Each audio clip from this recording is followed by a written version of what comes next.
What is up, ladies and gentlemen? Welcome back to Lex Alexis for another live stream, our third live stream in 3 days. Apologies on the lateness on that. I kind of spilt some water on my computer, so I had to deal with that, which took a little bit of time. I had to run some tests again, but it's all safe. The computer's still fine. It's still working, and I'm still fine.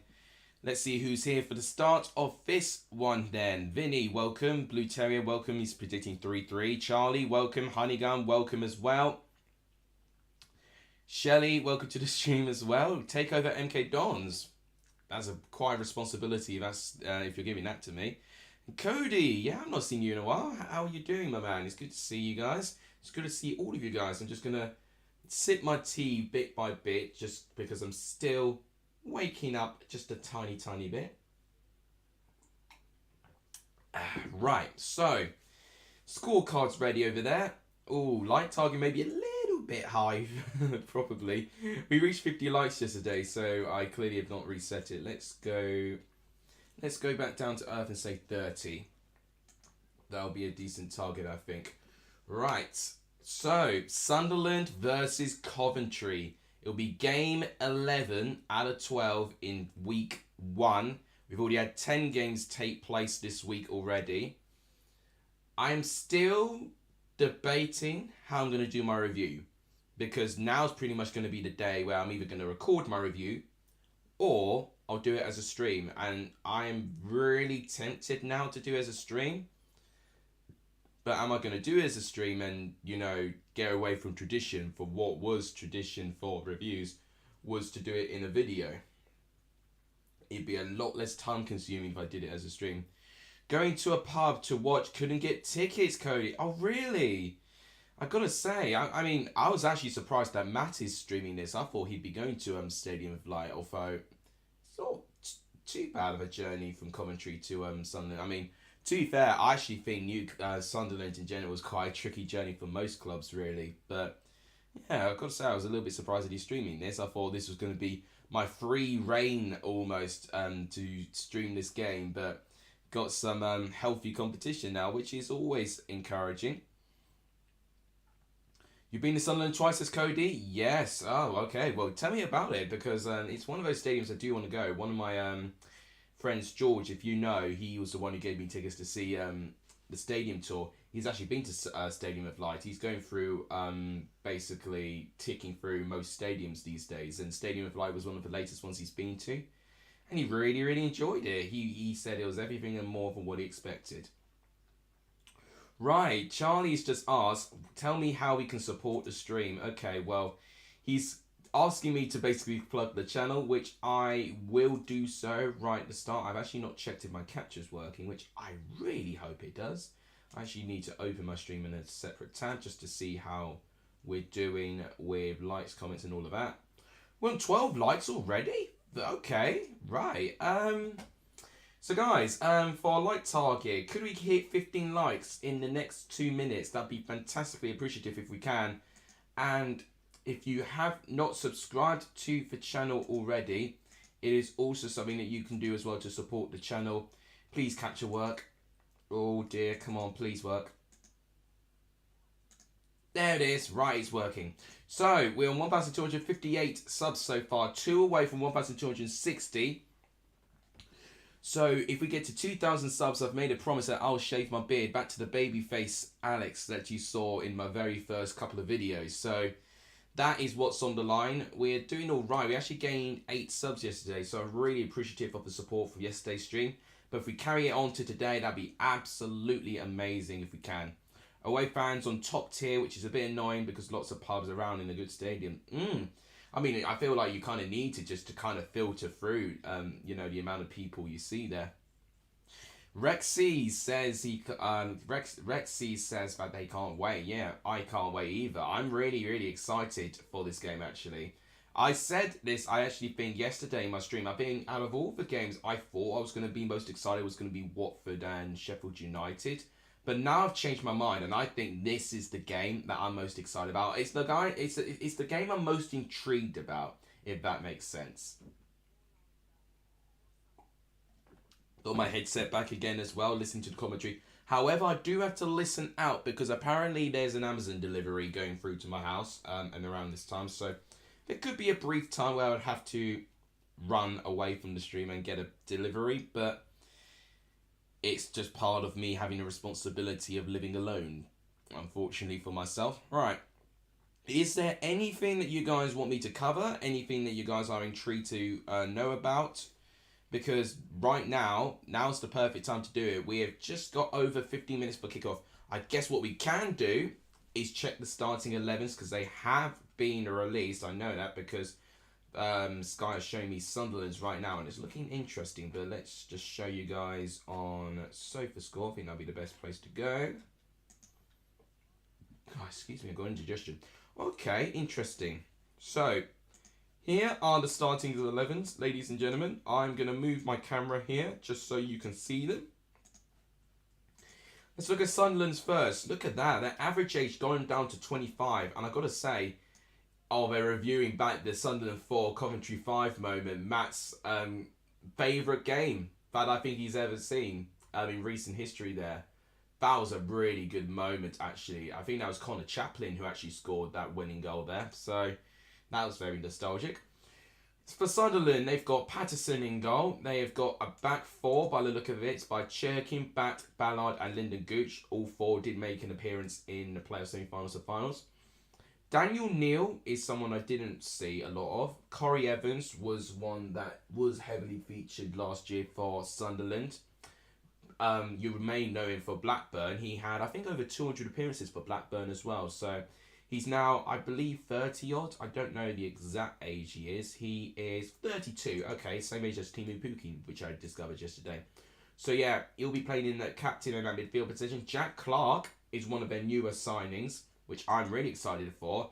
You may know him, I think he was involved with Leeds at one stage. He's had connections with Spurs. Here's Alex Pritchard.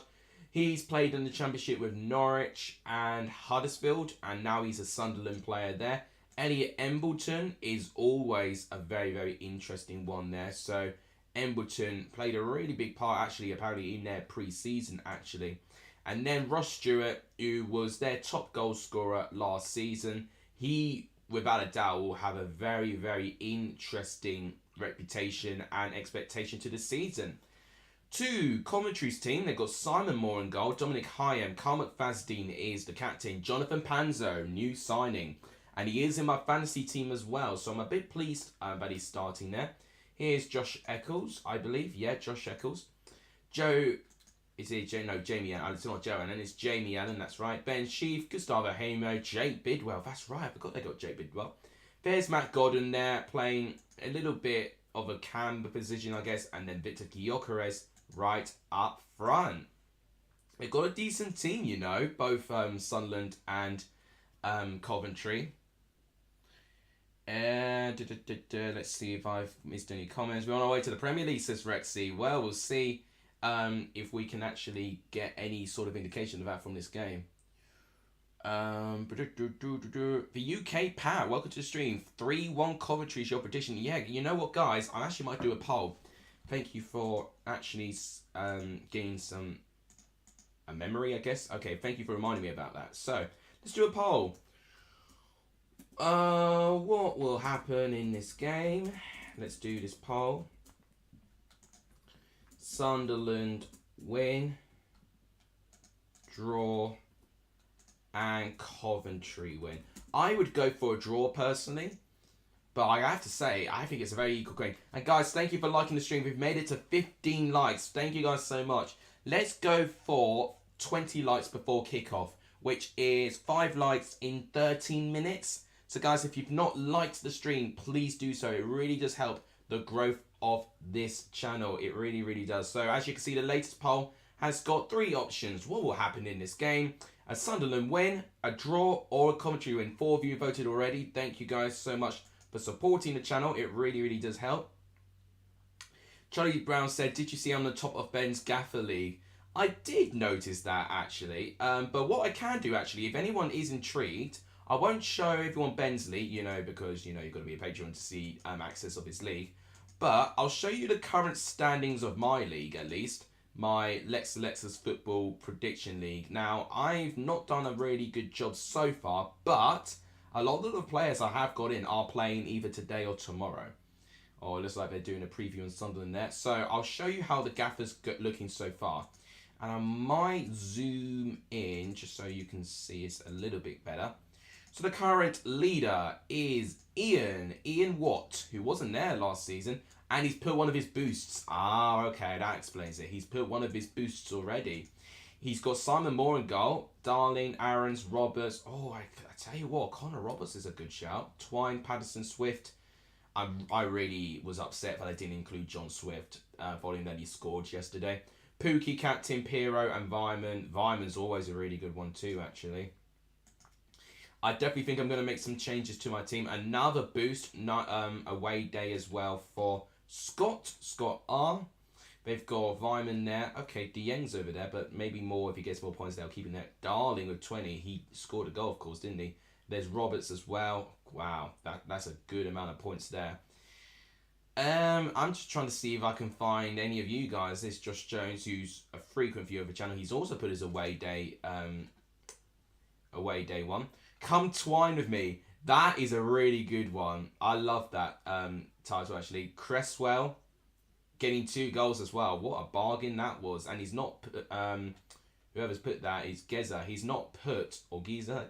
I'm not too sure. He's not put his away boost, which I think is really good. I'm surprised Charles only got 5. I thought he got more with his contribution there, but a bit surprised.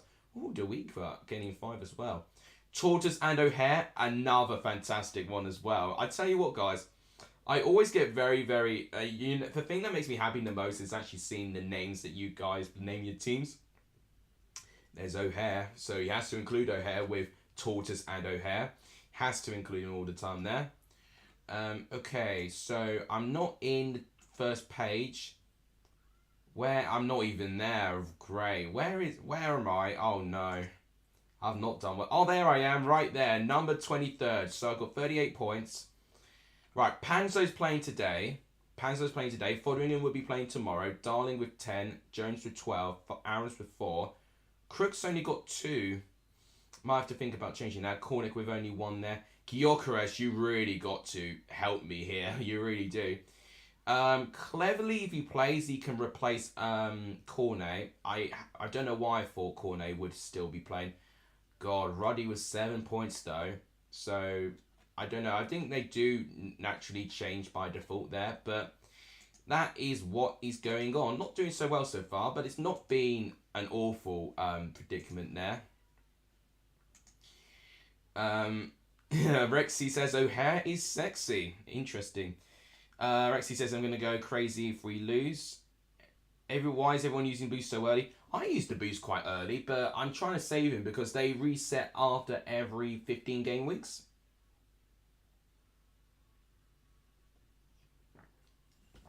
That's my tea done. I forgot to say my team this week, so I'm in the mud, says Honeygun. Well, you never know. You can always surprise. My team's in the league, but it isn't my team. And you show my team at all. If it means that I'm showing Ben's league, I don't actually think that we should show Ben's league. Honestly, I don't think he'd appreciate that. But yeah, you did a pretty good job though. I can't remember what your defense was, but got a good idea what you did in the midfield there. Right, okay. We're not attracting many viewers this time, but I think maybe it will get a bit better when it goes to kickoff. It's still got 10 minutes of that actually. Yeah, well, Rexy, you know, it's just a game. It's just a football game. James Wilson says 1-0 Sunderland. Wow, someone's predicting Sunderland to win. And I've got to say, I was a bit surprised not many people were predicting Sunderland to get a win, because I actually think it's really, really close. I got to be real. It's really, really a close game.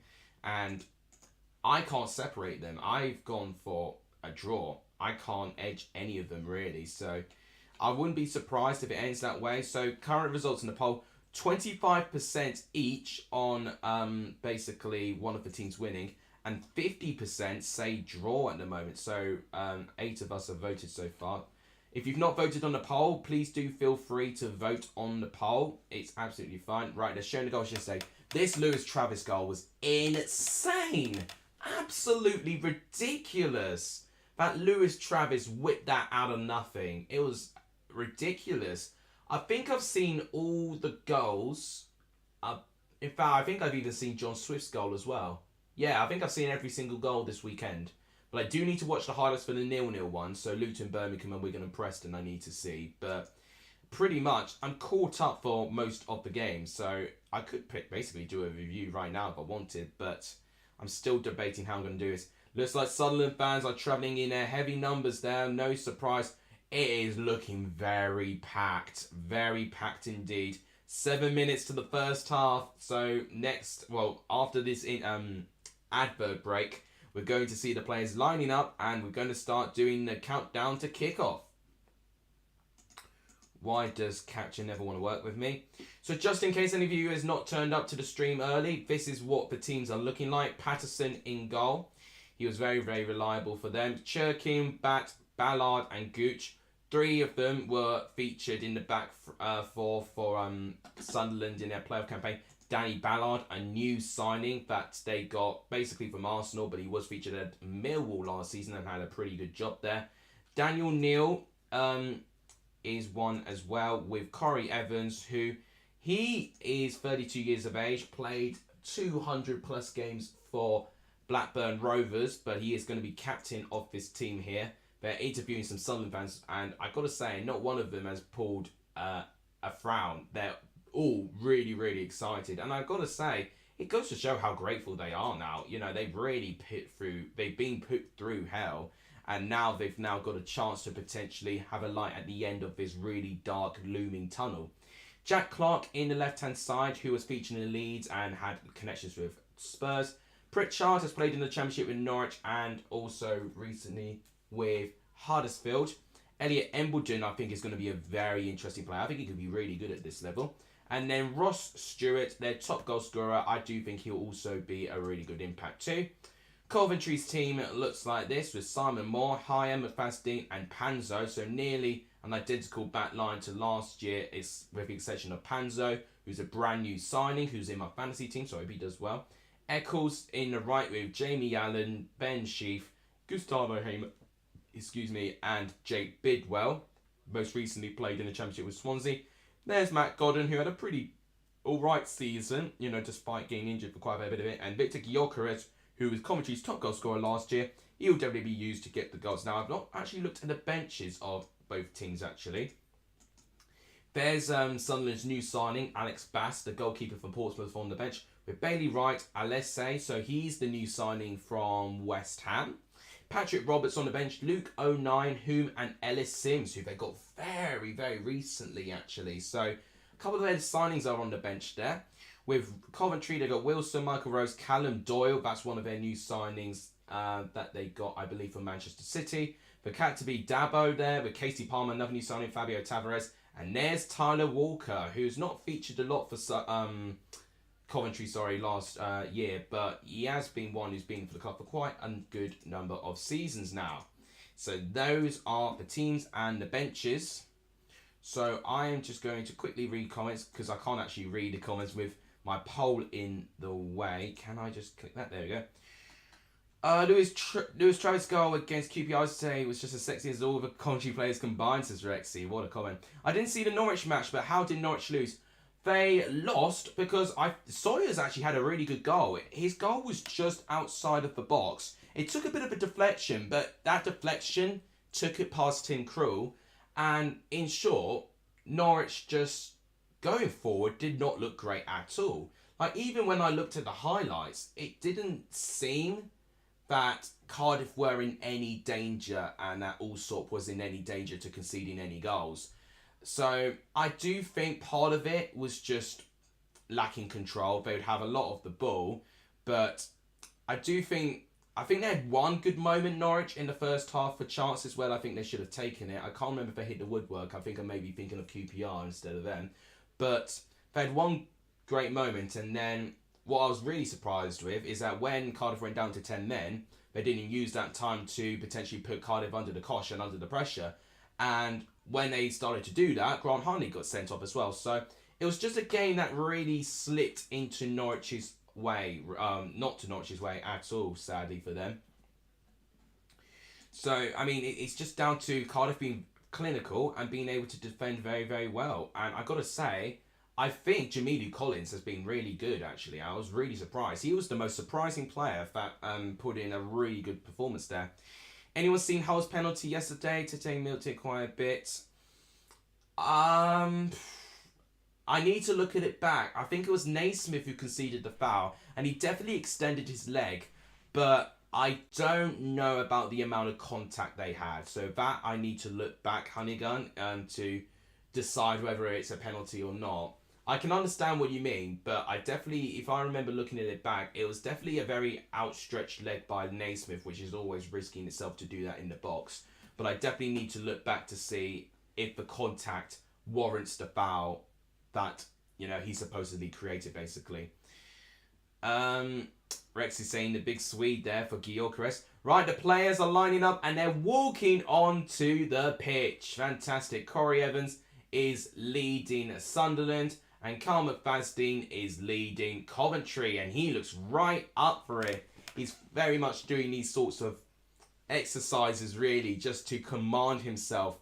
Sunderland looking very, very excited. Pritchard doing a little jog as well. They're all really, really hyped there. Gosh, I tell you what, some of their players have really tools, Sunderland there. So they could be really good for set pieces there.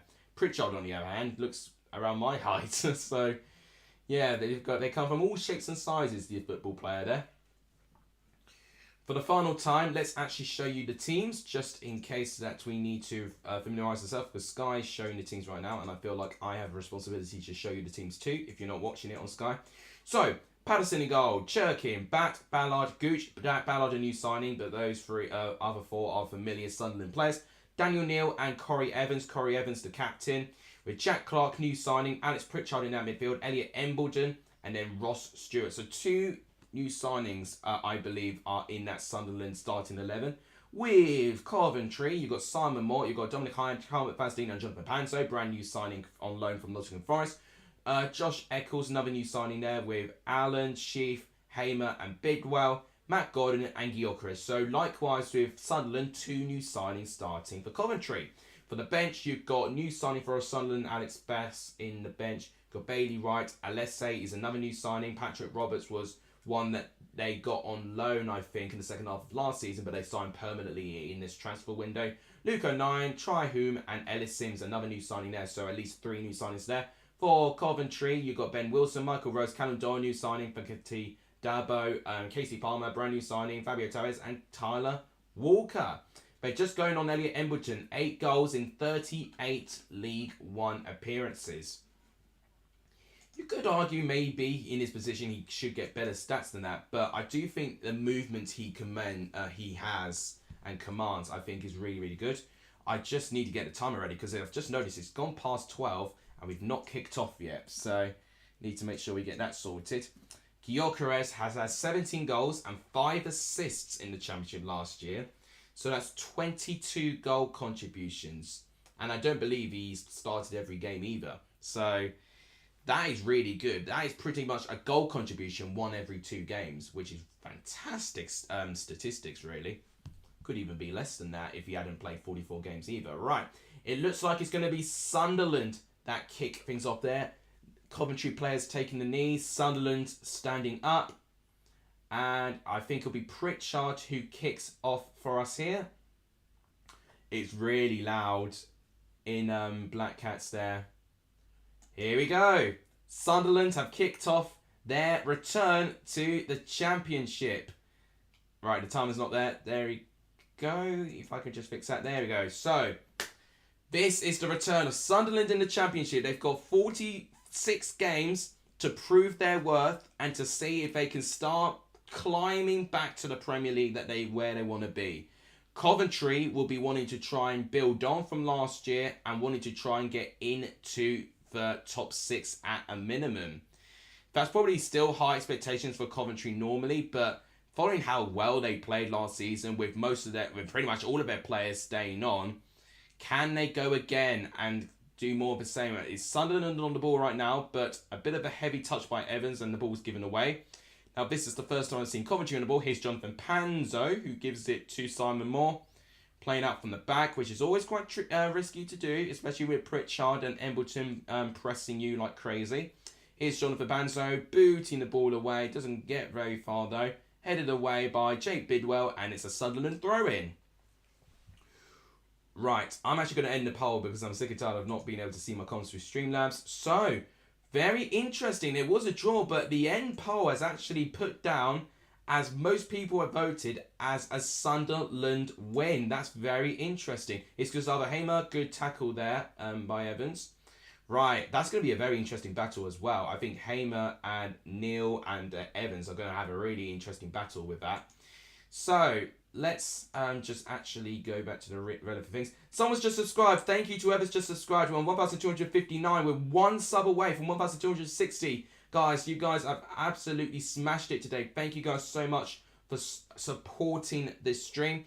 Things you could do to support the stream, liking the stream really, really helps. We're on 17 likes at the moment. Can we get to 20 likes in the next 5 minutes maybe? So 3 likes for that. That would be terrific. Appreciative. Subscribing also really, really helps as well. Please also share the channel as well, as more people will then recognise my content as well. And something that you could do above and beyond to help my content, you can even send a donation as well. But that's only at your own wish, of course. You know, you don't have to do that, but it's something that you can do which financially supports the channel. Now, this is a big break. Here's Ross Stewart against Carl McFadden here.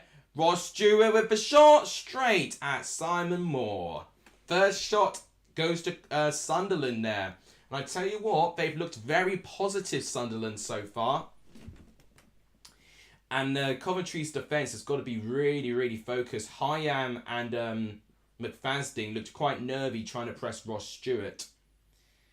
Did you see Bournemouth wanted more? Is that supposed to be a joke there for Kiefer Moore? Okay. Oh, he looks like he's offside. So far, I've got to say, I do think Sunderland have looked a more positive team in the opening 3 minutes. It's probably down to the motivation, the adrenaline, the, what do you call it? Oh, I've forgotten the word. Basically, oh my gosh, what do you call it? Basically, well, they're going to be heavily motivated. I literally, you think you've known a word and then it just escapes you. But they're really looking... Momentum, that's it. They've got the momentum really on their side right now, I think, from the playoffs. Pritchard tries to get across, but he struggles to shrug off Dominic Hyam. It's a goal kick to Coventry.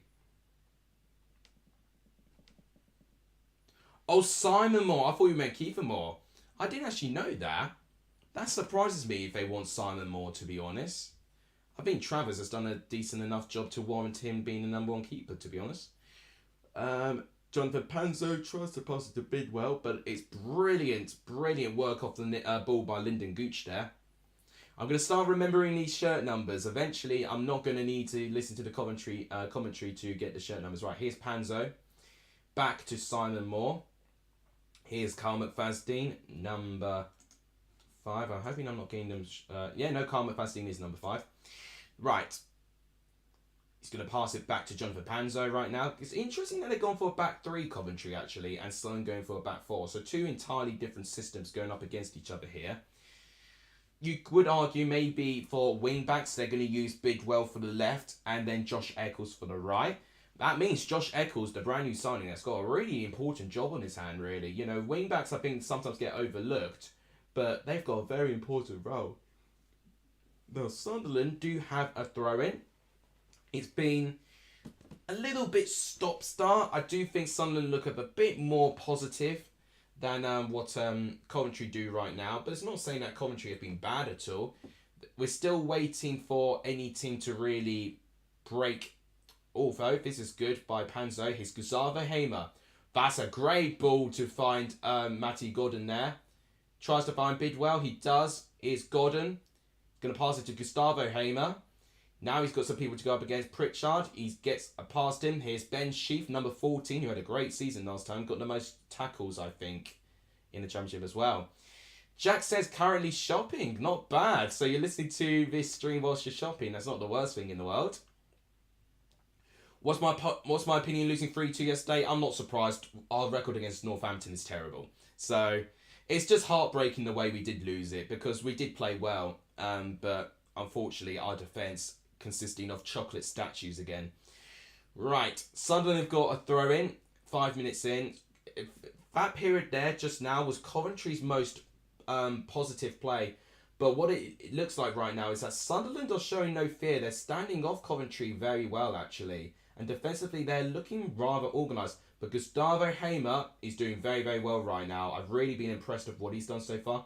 Although that throw-in's gone to a lot of waste there. I can't believe Coventry just threw that straight to a Sunderland player. Now then, there's a lot of space for Corey Evans there.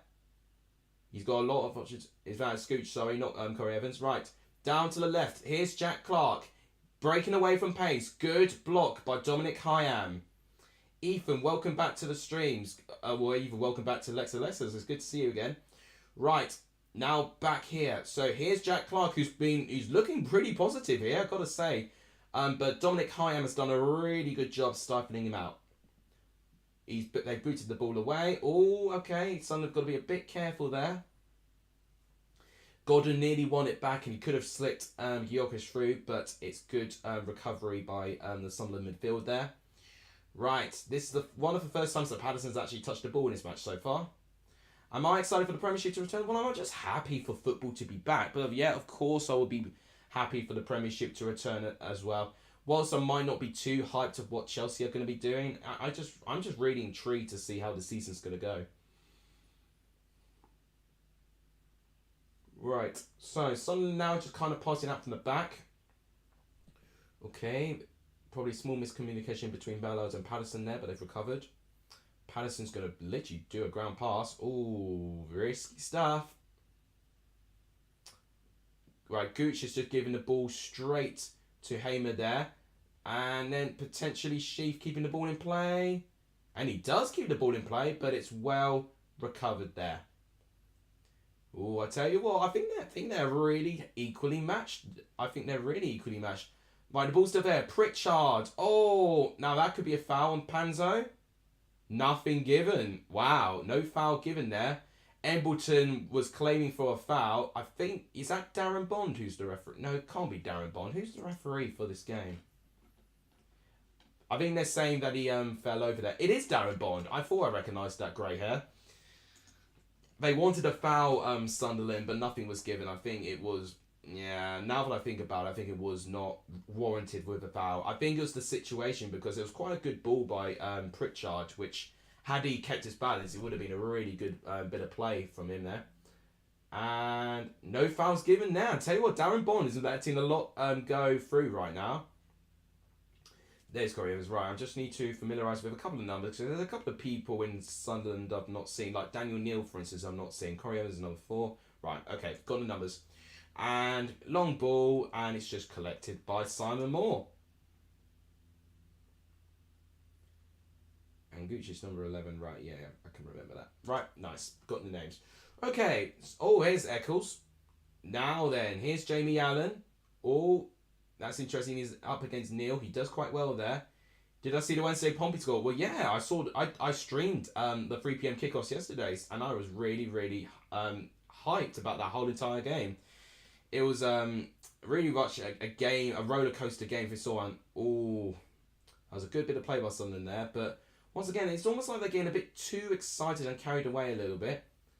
And that is defended well by Churkin, and it's collected by Patterson. Is Matt at this game? No, he's streaming it, which surprises me, to be honest. But because I thought I was going to have a free ride streaming this game, hence why I picked Sunderland Coventry. But turns out no, he's streaming it, so that's probably why my views have gone down a little bit. But you know, it's whatever. It's healthy competition in the end of it, isn't it? You know, he's a Coventry fan, so he's going to get some Coventry content on his channel. I can't blame him for that. Right. Oh, he's going to go to the left-hand side there. That's an interesting move there. Here's Neil. Oh, Neil. Right, Pritchard back to Neil there. Oh, giving the ball straight away a little bit. I tell you what, the midfield for Coventry have looked quite good. They've intercepted some... Hang on a minute. I think... I'm just going to double... I'm just going to double check if someone's knocking on my door for delivery. 2 seconds.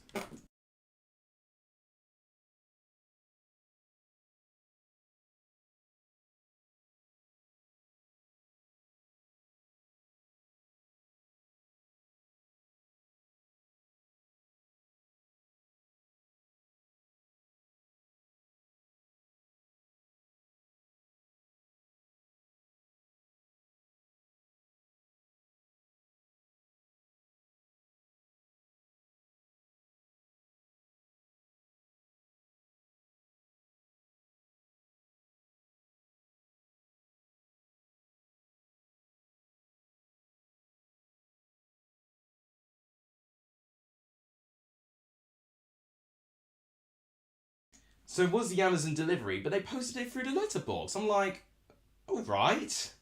Could have treated it with a bit more care than that. Right. Back to this game though. Let's actually see. Yeah, never mind. He's streaming. Yeah, exactly. Right. Gooch with the cross. Oh, one! Goal! Sunderland have scored. I've just realised I've not even got the scores up yet. What a moment for Sunderland fans. Free header. Coventry will be disappointed of that defending. What a moment for Sunderland fans. They are officially back in the Championship. They get first blood in this game. Wow. I gotta say, defensively, that is shambolic. But what a ball by Pritchard to find Lyndon Gooch. He's up against Jake Bidwell. He's done really well to get the cross. And I think it's Jack Clark with the goal. I've got to say, who's trying to mark Jack Clark there? Oh, dear. Defence is not great there. Oh, dear. Hyam has not done well there whatsoever. No one's pressing him. Wow. I'm glad I got back in time to see that. Jesus, that would have been awful if I missed that. What a moment for Coventry. They are 1-0 up. I think it was Eccles and Hyam who was trying to mark Jack Clark, and they didn't do a great job with that. Well, just like that, Sunderland have taken the lead, and Coventry now need to try. And this is a brilliant ball. Ross Stewart. Oh, I think it was offside anyway. I think Jonathan Panzo played the offside trap brilliantly there. Well, I said a 1-1 draw. That's Sunderland's goal down. I just need a Coventry equaliser, and it's spot on. It was Hyam and I think Eccles especially was the one closest, supposedly, to Jack Clark. He just loses out on it. So Eccles is one I probably would blame a bit more than Hyam there. But I don't know who Hyam's supposed to mark either, I've got to be honest. But basically, Eccles doesn't defend well enough, and Hyam's a little bit in no man's land. So it's kind of both of them at their own blame there. Right. 30 minutes gone, 1-0. I'd be very interested to hear how Matt reacted to that, because defensively, that was not great at all. But one of their new signings has managed to get the goal.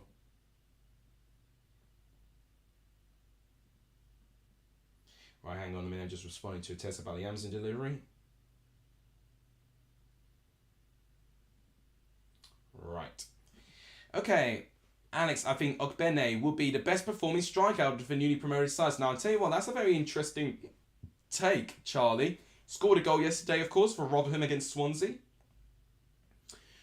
You see better for Ross Stewart? Oh, okay. Free kick. Now, that's a great position for Coventry. They've won a free kick in a really good position. I think it's Daniel Ballard who conceded the foul there. I think... Who was that got down there? Okay, so it was Daniel Ballard. And it was against Gyökeres. Well, he's probably saying he's like twice my height. How's he gone down like just like that? But he's a bit soft, I'd say. But he does shirt pull it, so he does warrant a foul if they're not careful, basically. But it's Daniel Ballard, another new signing of Sunderland, but he concedes a foul this time. Now, this could be Gustavo Hamer time. My God, only 3 viewers, okay. I'm just going to accept that I think most of us are probably going to be checking in at match streams, really. So it's just one of those things, really. But I will be showing stats in a minute there. We need Twine Light on this free kick. Yeah, I know, we really do need someone like Scott Twine. But Gustavo Hamer can still take those free kicks. We will get a Scott Twine free kick, don't you worry. I know he got close and he hit the post. We will get a Scott Twine free kick goal if he's already gone that close in the first game. He's got 45 other chances to do so. Here's Gustavo Hamer. Oh, blocked. Right. It looked a bit of a decent height, and it was on target for goal. But Ross Stewart defending as well as him attacking as well. His header takes the ball away from going... I think it may have been saved by Patterson. It did look like it lacked a bit of power. But the accuracy was really good. Now, the dangerous thing about Sunderland, a stats just popped up there. Coventry have actually won the most points from losing positions last year. So they do know how to get a comeback within them. And think about the late goals they've scored as well. It was something that was discussed. I can't remember when it was, but definitely it has been discussed before about how Coventry score their late goals. Right, Coventry, I think, starting to get a little bit more possession now. Here's Jonathan Panzo. I think that is to Gyökeres now, who's playing a little bit deeper than I would imagine him playing. Panzo passes it to McFadden there. McFadden to Hyan. He's got to be quite careful because Ross Stewart is pressing all of them. Here's Josh Eccles, who I probably would put down as the blame for the first goal, unfortunately. And I don't really like to blame, especially new signings and young players as well, but it's his... Jack Clark was his man, and he doesn't compete at all there. Did you see the Lee Tomlin red yesterday? I didn't see it. I assume you mean Lee Tomlin, who's now at Doncaster, because I remember he got sent off at Doncaster yesterday. No, but I will have a look at it. I'll tell you one thing I did see, because the Ipswich thing, is that there was a Norwich fan in the Ipswich end, which was controversial to say the least. Right, Coventry, on the other hand, have got a free kick. A bit further away, but set piece situation. And, Patterson did catch it. Looked like he was going to drop it, but he has claimed it. James Macy, welcome to the stream, says, "No, I had a good weekend for predictions." Oh, tell me about it. I've not had a good weekend either. Not many of us have had a good weekend, James, so no need to worry about that. It's game one. It's the toughest week to predict. I remember last year I actually did really well for week one, but I don't know what I was smoking on that day. It was clearly some really good stuff there. That Sunderland keeper looks younger for me, but most players are younger than me now these days, Charlie. Do you not forget that I am now entering a stage where if teams introduce youth teams, they're going to be younger than me, because... I am now too old to be in a youth team. I'm turning 22 this year. So any under 21s teams, anyone from a youth squad, they all will be younger than me. How old is he? I'll quickly find out. Anthony Patterson. Okay. He's born into 2000.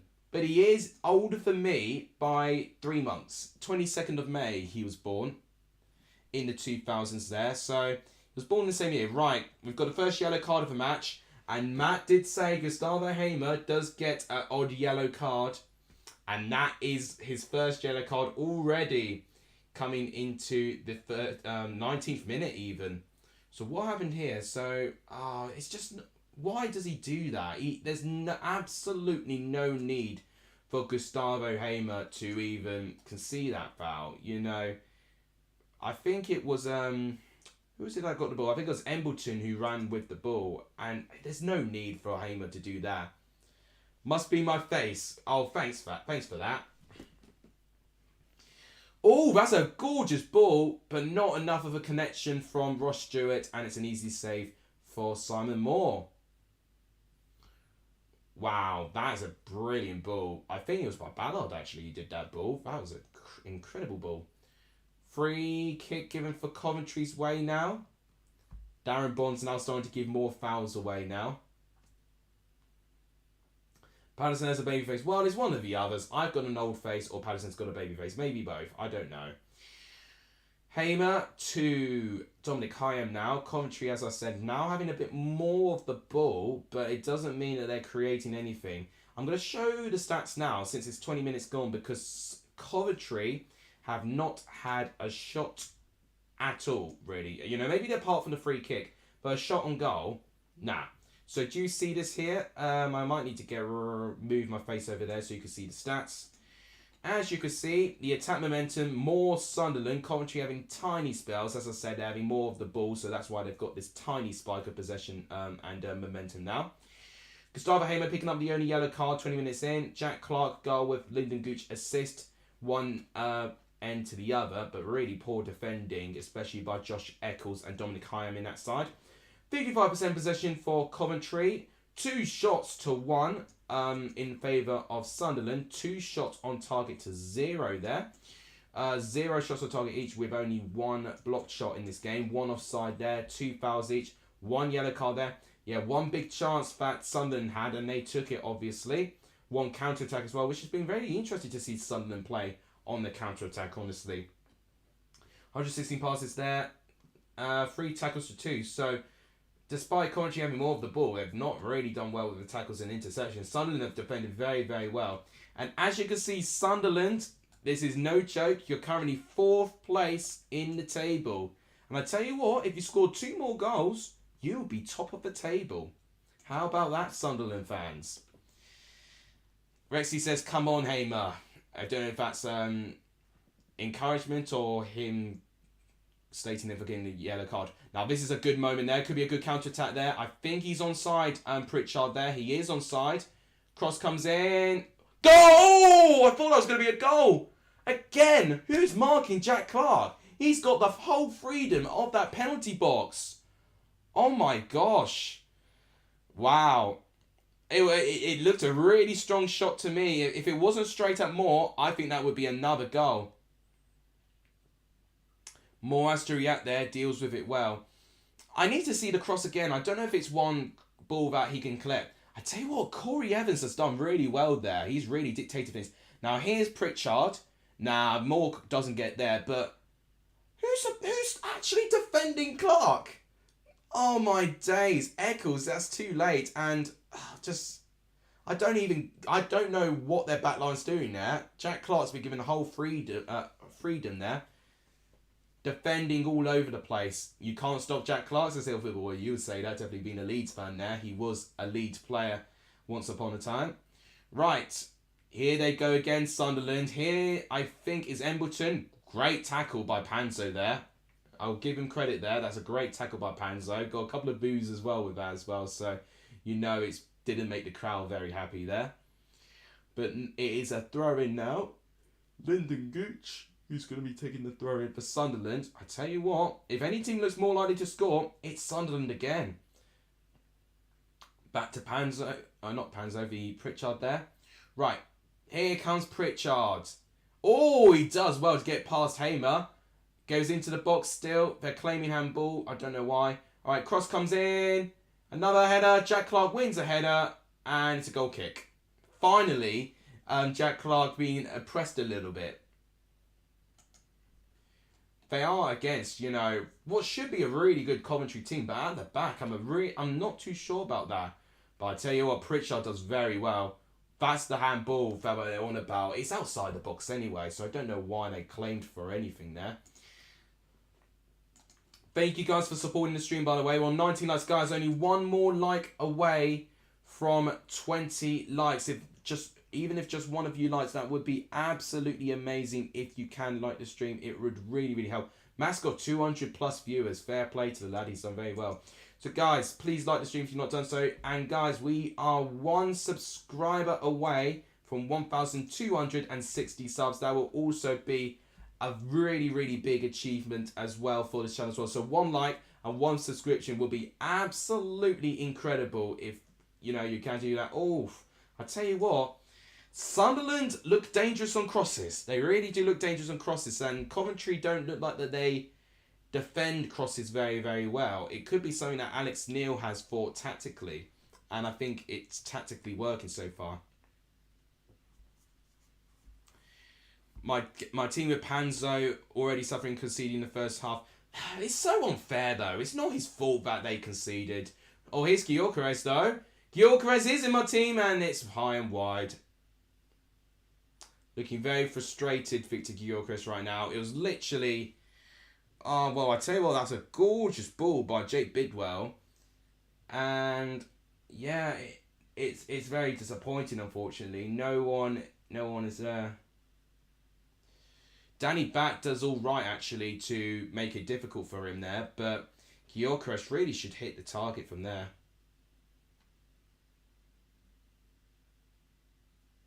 Right. I don't know why they're taking forever to get this goal kick. Maybe because they're still looking for the ball. Okay, there we go. There's a goal kick. So 26 minutes gone. Still 1-0 to the Black Cats. They're really enjoying their first return to the Championship. So, if you remember, newly promoted Rotherham also scored first, but they were involved in a 1-1 draw where they conceded an equaliser before half-time. Is it going to be something similar here against Coventry? Panzo, I've got to say, it's done quite well for me. And he's giving the ball away as soon as I say it, so I've jinxed that there. Franco says, this game is already sold out. Peace out, says Franco. Are you talking about the result, or are you talking about the actual attendance of the stadium?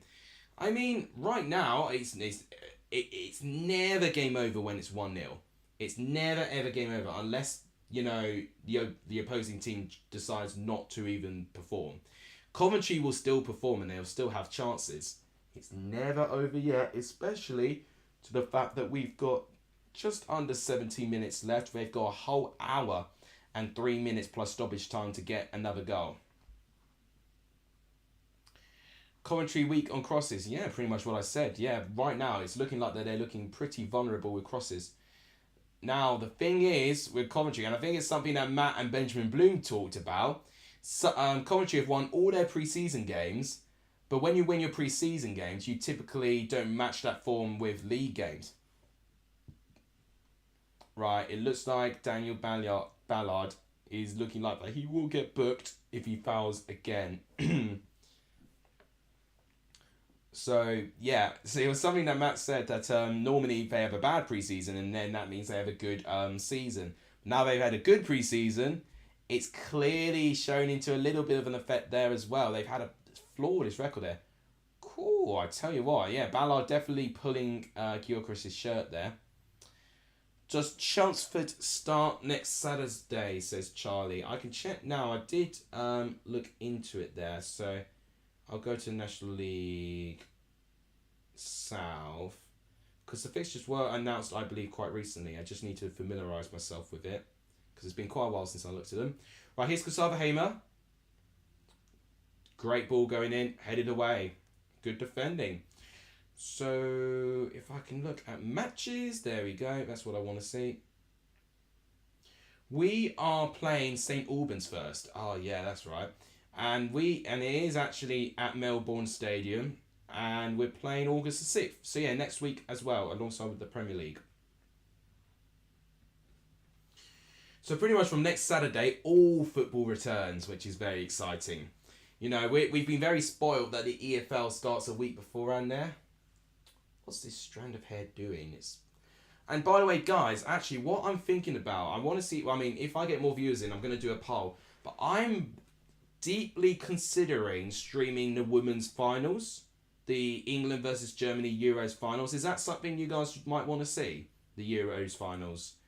Because we have got a really good chance of winning something there. Right, yeah, Cross and Eccles and Bat just, I don't know what they're doing. They're blaming Simon Moore for that. I look more at the defence, to be honest, than Simon Moore. Yes, he position-wise, he's you would probably say had he stayed on his line, maybe he had a more chance of saving it. But the header was powerful enough, and that should have been defended better by Eccles and Hyam, personally. Am I doing Premier League predictions this season? Now, I will do my Premier League predictions. Don't know when I'll release them, actually, but I will release it sometime this week. If you want to stream it, I don't mind, says Charlie. Okay. What do you guys think? Should I stream England versus Germany in the Women's Euros finals tonight? Because it's something I am considering streaming. I don't know if a lot of people are going to be streaming it tonight. And I think this could be something that this channel is needing, really. Right. But I actually need to think how I'm going to do this week in terms of content. I've not actually thought about this, to be honest. So I need to do my review. But I think I'm going to have to do it as a stream or something. It's either going to be a video or a stream. And I personally think I might have to do it as a live stream. Or I think that's what I'm going to have to do. I think he's offside anyway. What time's kickoff? So the Women's Euros Finals kicks off at 5 o'clock. So I'll probably be streaming at 4:40 or something. I'll tell you this. Sunderland have been really good, but Coventry, whilst they have had a bit on the ball, creating chances, they've not done nearly anything so far. Like literally nothing so far. Apart from that free kick from Gustavo Hamer, they've not looked threatening whatsoever, unfortunately.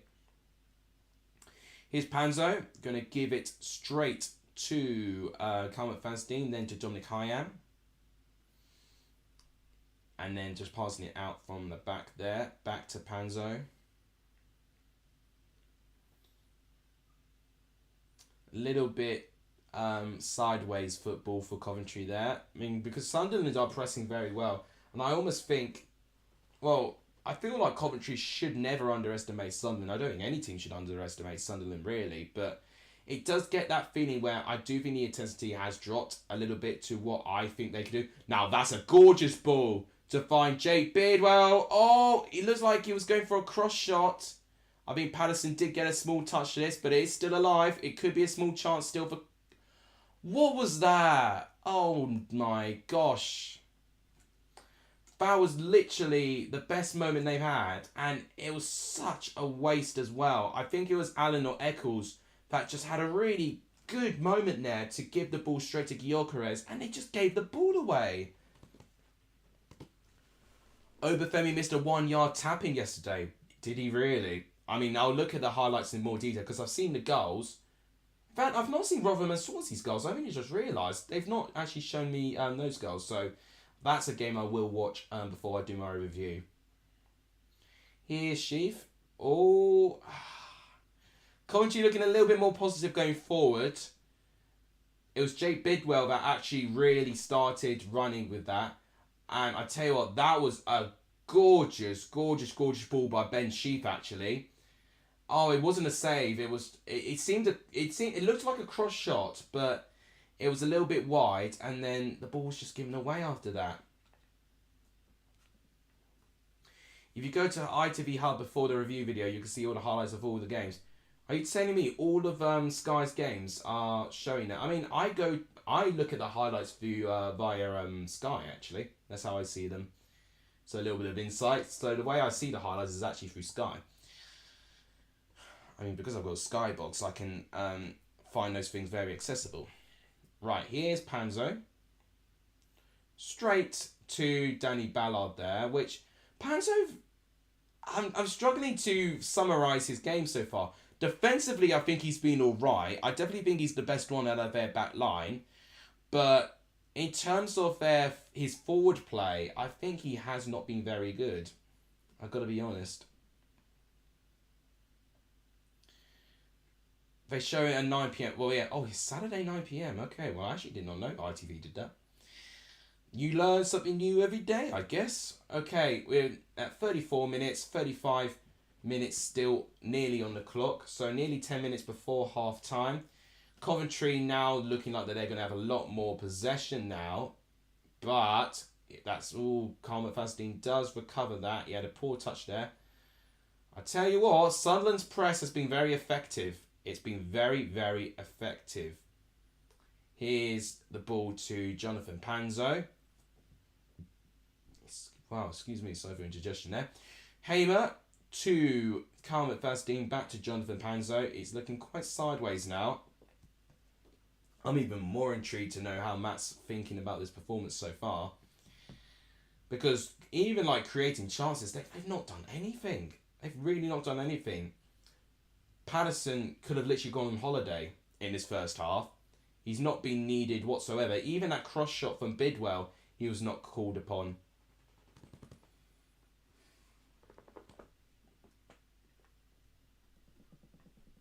We did kick off a little bit late because I was going to say with 35 it should be 12:35, but it did actually start at 12:37. So we did have a small delay to kick off there. Emad, welcome to the stream. Good to see you. 1-0 to Black Cats. It is Jack Clark who got the only goal so far. Great cross by Lyndon Gooch. Pretty much a free header by Jack Clark by the defensive inability of Dominic Hyam and Josh Eccles. Simon Moore maybe could have done better as well, but it's a comedy of errors really at the back which really conceded this goal. Right, Hamer to Panzo. Panzo's going for goal. Oh! Oh my gosh! Ah! moment that would have been. Oh! I just Gary Neville down. What on earth happened there? Right, okay. Hamer to Panzo. Shot from about 25 yards out. Goes off the crossbar. Did Patterson get a touch? Oh, he might have got a slight touch there, but Matt Godden misses an open goal header from 2 yards. Wow. Oh my god, okay. Now Coventry have gone quite close. Now here they go again, Coventry. Here's Matt Godden. He's going to slip through Victor Gyökeres. He could have a chance here. Oh, what's he doing? Danny Bad does well defensively there. Gyökeres can pass it to Allen there. Allen with the ball. Eccles. Side netting. Oh my gosh. I tell you what, Gyökeres should do better there. He had all the space there to get a good shot. He just held on for too long. But what a shot that was by Panzo. I don't think it got a touch from Patterson. I think it just came off the crossbar. But Godden, he misses a free header from 2 yards out. Oh my gosh. Did you see Man City versus Liverpool? I did see the goals. Yeah, so we see Timo Godden. We also see Timo Haaland as well. And actually a goal for Nunez as well, which is interesting there. Charlie Brown's not a fan of Godden. Try telling Matt that, because I think he's a big fan of Godden there. That could have been goal of the season. It really could have been goal of the season. I was literally ready to go full on Gary Neville, Jamie Carragher mode if that went in there. Wow. Could you imagine how Matt reacted to that? Oh my gosh.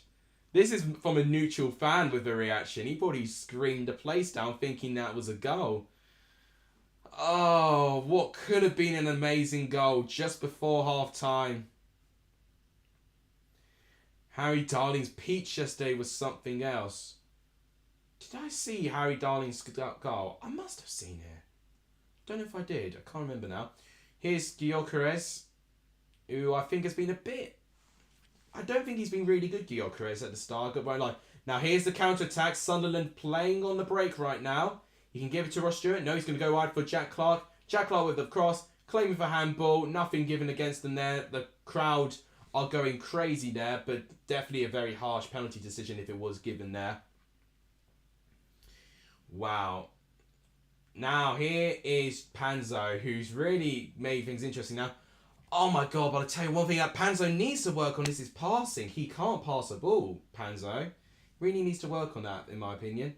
Right. Give him straight to Patterson and goal kick. Okay, now that is pathetic by Ross Stewart there, trying to get a foul from that. But Fasting's like, you serious right now? So, yeah, right now I think both teams trying to get fouls in their own way, really. Coventry still on the ball, definitely having more of the ball near the end of his half, but wow. I can't get over that strike. That would have been incredible if that was in. Here's Jake Bidwell. He's going to pass it back to McFadden. Gustavo Hamer. And it's blocked by Corey Evans, who's, I think Corey Evans has had a brilliant game so far. He's done really well in midfield. And I'll tell you what, I think what Sunderland have done, they definitely have been better with their press and they look more compact than ever, which I'm hyped by as well. So Coventry have got a throw in a pretty good position. Churkin conceding the throw in there.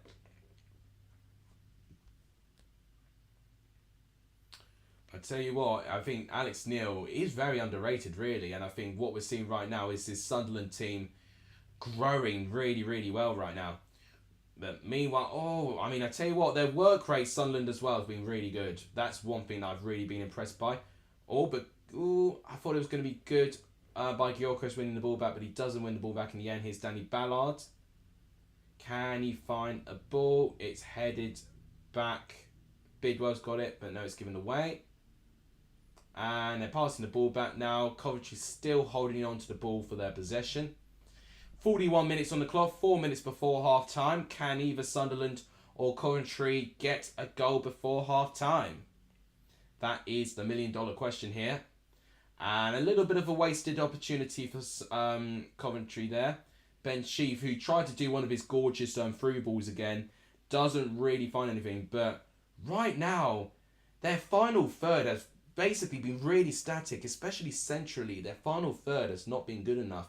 Most of Coventry's attacks have been either down wide with their fullbacks, or wingbacks I should call it, with Jake Bidwell especially doing more of the attacking. And centrally, like, I'm just looking at this replay here that Gordon and Gyökeres had. Just, what is Gyökeres doing there? Gets in the wrong side of Danny Bat there. Had he gone through the correct side, that would have been a free shot and potentially a goal as well, because Gyökeres from that distance, you would back him to score that there. Coniston says, hi everyone, just arrived home and Charlie's here. Oh, is that alright? Charlie's here?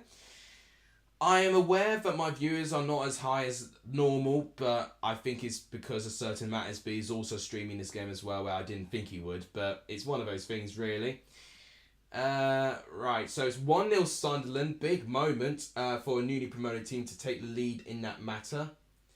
Both of the current newly promoted teams, Wigan and Rotherham, only managed to draw in their home games yesterday.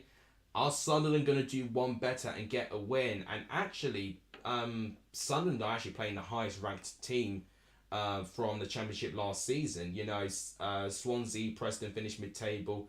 In fact, well, you can arguably say Coventry finished mid-table as well, but they finished higher mid-table. So you could argue Sunderland have got the tougher opposition out of the three newly promoted sides, and they've done really well so far. They've kept the ball in. Alex Pritchard's done really well. Can he get past Jonathan Panzo? He's going to have to pass it to Lyndon Gooch. He's got Pritchard and Embleton as options. Gooch goes a bit central there. What a ball that is. Well defended by McFadden. Hamer's booting it away. Can Gyökeres win there? No, it's good defence work by Danny Bat, who I think has done a pretty decent job at the back. Rotherham got 8 shots on target. They've looked very clinical, Rotherham, going forward. And I think that's been part of their play with only 20%. That's a gorgeous through ball. Oh, but unlucky for them there. Ross Stewart doesn't get there, and Josh Eccles does get there first, so it's good defending on his part.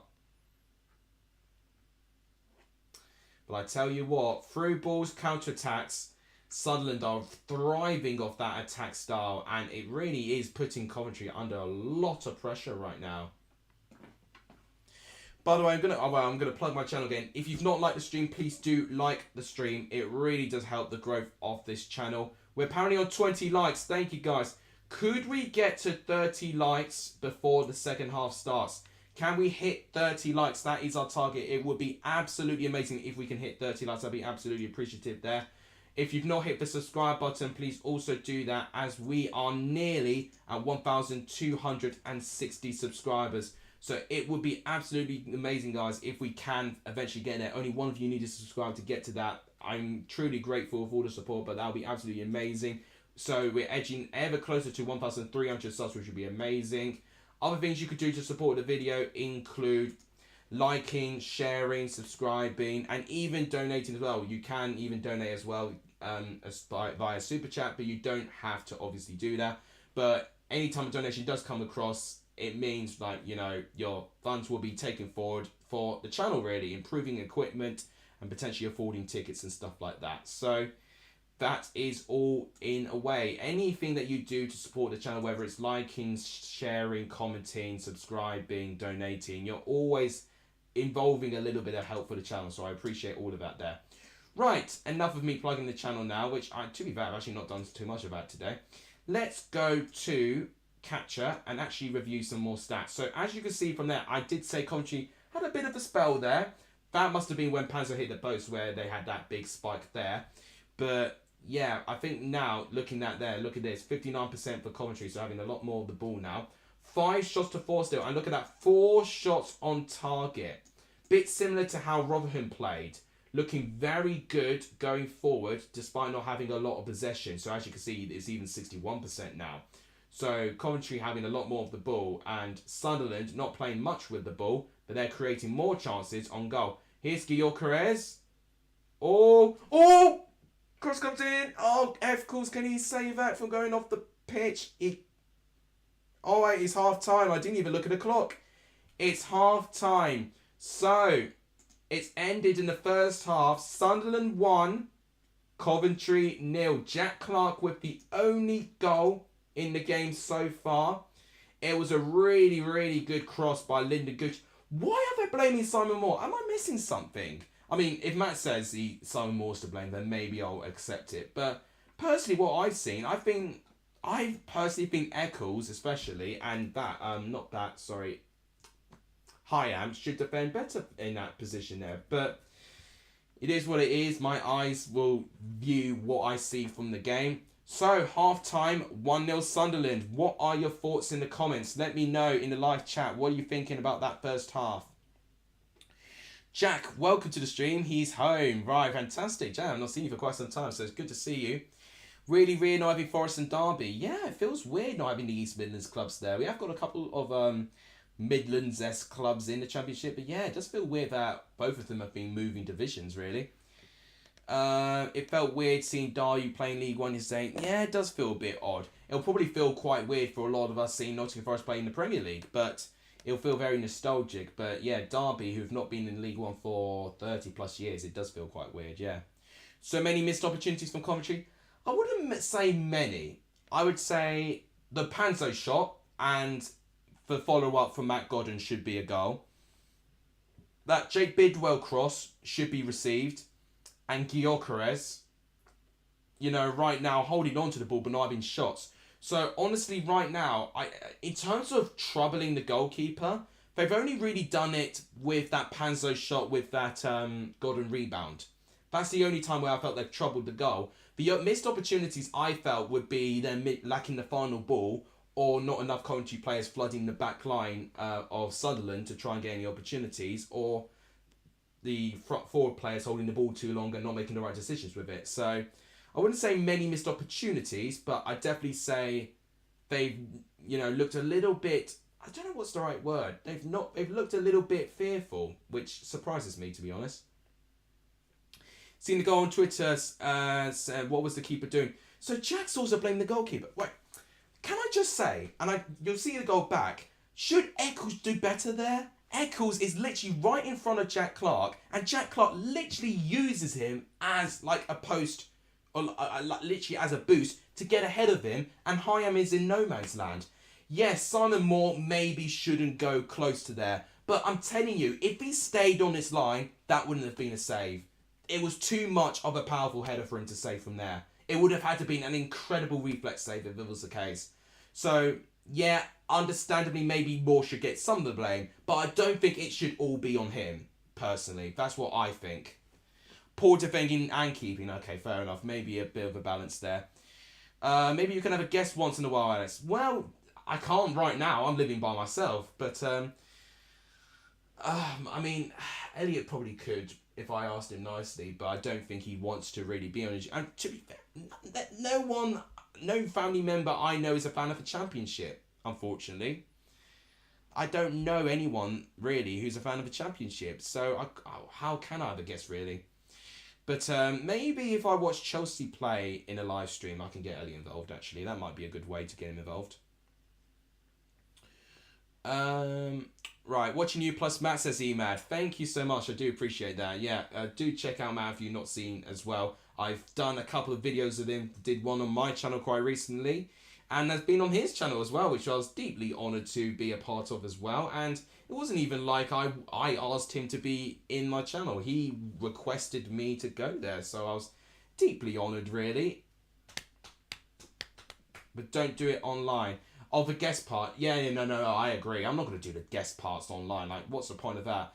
I mean, I remember, what was it? I can't remember what year it was, when James Lawrence Alcott and Ben HD did like a guest thing online for the final game of the season. Whilst it was pretty good to see both of them working together, that whole online thing really took away from, the interactions of what it was. I think it was the 1920 season when Brentford threw away promotion and Barnsley survived literally on the final day.